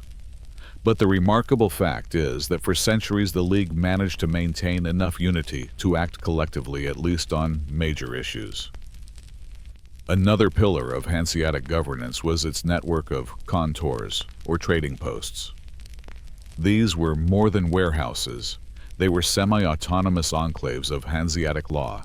Each contour elected aldermen who enforced regulations, kept order, and communicated with Lübeck. Rules were strict. Merchants had to live communally, observe curfews, and follow standard contracts. The regulations read like a litany of prohibitions: no gambling, no bringing wives, no neglecting ledgers. While monotonous, these rules fostered trust across vast distances. A merchant in Novgorod knew his colleagues in Bruges were bound by the same codes. Discipline extended even to barrels and measures. The League standardized sizes for containers, ensuring that a barrel of herring from Bergen matched one from Danzig. This prevented fraud and built a reputation for reliability. In a world of fluctuating local customs and currencies, Hanseatic goods carried the guarantee of consistency. Buyers across Europe trusted the Hanse because its merchants obeyed their own strict, if dull, standards. Occasionally, the League did resort to arms. Pirates were a constant menace, particularly in the Baltic. In the 14th century, the League organized fleets to combat the Vitalian Bruder, a band of privateers who terrorized shipping lanes. More famously, the Hanse fought the Danish crown in the mid-14th century, defeating King Valdemar IV and forcing him to sign the Treaty of Stralsund in 1370, which granted the League control over key Baltic fortresses and trade privileges. But such military ventures were rare and costly. For the most part, the League preferred contracts, not cannons. The economic reach of the League was enormous. Hanseatic ships carried grain from Poland, furs, and wax from Russia, timber, and tar from Scandinavia, and cloth from Flanders. They dominated the herring trade from Scania, supplying much of Catholic Europe during fasting seasons. They even influenced distant regions. English wool exports were regulated with Hanseatic input, and Italian merchants sometimes had to negotiate around Hanseatic privileges in northern ports. And yet, for all its influence, the League remained curiously invisible in the grand narratives of history. Chroniclers celebrated kings and knights, not merchants at their ledgers. The Hanseatic League's real power lay in its ability to regulate the dull details of trade toll exemptions, uniform barrels, standardized contracts, and disciplined boycotts. Its machinery was not dramatic, but it was effective. The League's governance also reflected a broader truth that medieval Europe was not only shaped by swords and thrones, but also by associations and institutions. The Hanse was part of a wider pattern of guilds, communes, and leagues that filled the gaps left by fragmented feudal authority. Where kings struggled to impose order, merchants created it for themselves through rules that bound them across borders. But even as the Hanse reached its height in the 14th and 15th centuries, cracks began to show. Rival states grew stronger, monarchs centralized power, and new trade routes shifted the balance of commerce. The League's reliance on collective discipline became harder to maintain in a world where national interests increasingly dominated. And so we end this section with a question.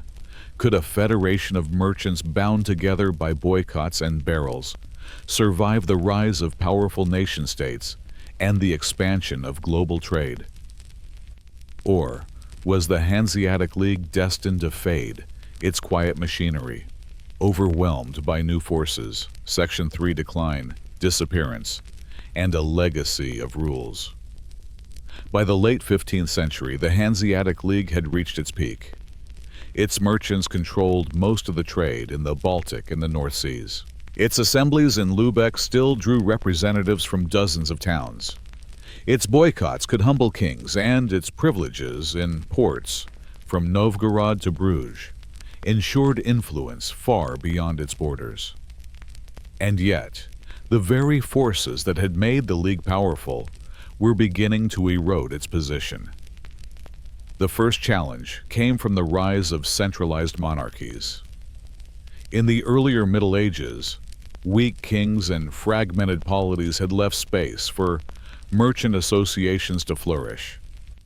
The Hanse filled the vacuum with its own rules, privileges, and boycotts.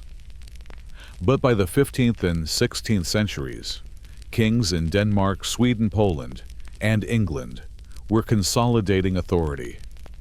They wanted direct control over trade customs and taxation. The idea that a loose federation of German merchants could dictate terms to monarchs was increasingly intolerable. The League's relationship with Denmark illustrates this shift. In 1370, the Treaty of Stralsund had given the Hanse dominance over Danish trade, including control of key fortresses. But a century later, the tables had turned. Danish kings built stronger fleets, imposed their own tolls at the Øresund Strait, and demanded that Hanseatic merchants accept their authority.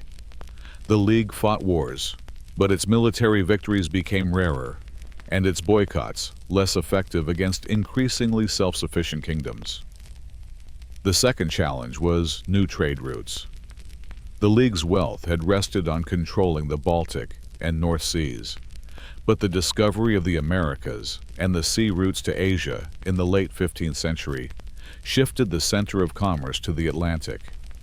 Cities like Antwerp, Amsterdam, and London rose to prominence, channeling wealth from overseas empires.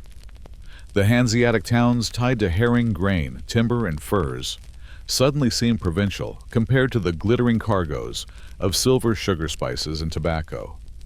The League tried to adapt. It maintained its contours in Bergen and Novgorod, but both eventually faded.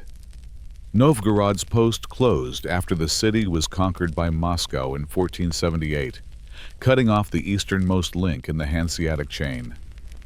Bruges declined as its harbor silted up, and Antwerp rose as the new commercial hub of Europe beyond the League's control. Even in Bergen, Norwegian kings curtailed Hanseatic privileges, reclaiming control over their own fisheries. Internally, the League faced divisions. Member towns were never perfectly united, and as profits declined, rivalry sharpened. Some cities wanted to cooperate with rising powers, like the Dutch or English, while others clung to old privileges. The Hansetag assemblies grew less effective with fewer cities attending, and decisions harder to enforce. The old discipline of collective boycotts and standardized rules began to unravel. By the 16th century, the League was already in decline. It still commanded respect, but its power was shrinking. The Reformation added further strain as Protestant and Catholic cities disagreed on religious and political alignment. Lübeck, long the queen of the Hanse, found itself isolated at times, unable to enforce leadership as it once had. Yet the League did not collapse overnight. Its slow fade stretched across centuries, a long dwindling rather than a dramatic fall. As late as the 17th century, the League still held meetings, still signed treaties, and still claimed privileges. But its influence was more symbolic than real.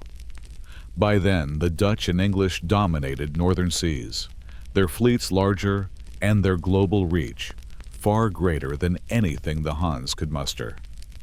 The formal end came only in the 17th century. The 30 Years' War devastated Germany and disrupted trade across Central Europe. The League, already weakened, never recovered. Its assemblies ceased to matter, its contours closed, and its boycotts lost force.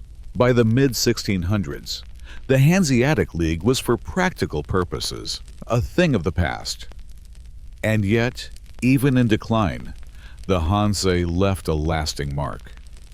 Its methods of governance, assemblies of cities, collective agreements, and the use of economic pressure instead of war foreshadowed later federations and trade organizations. Its meticulous rules for contracts, measures, and privileges helped shape commercial law.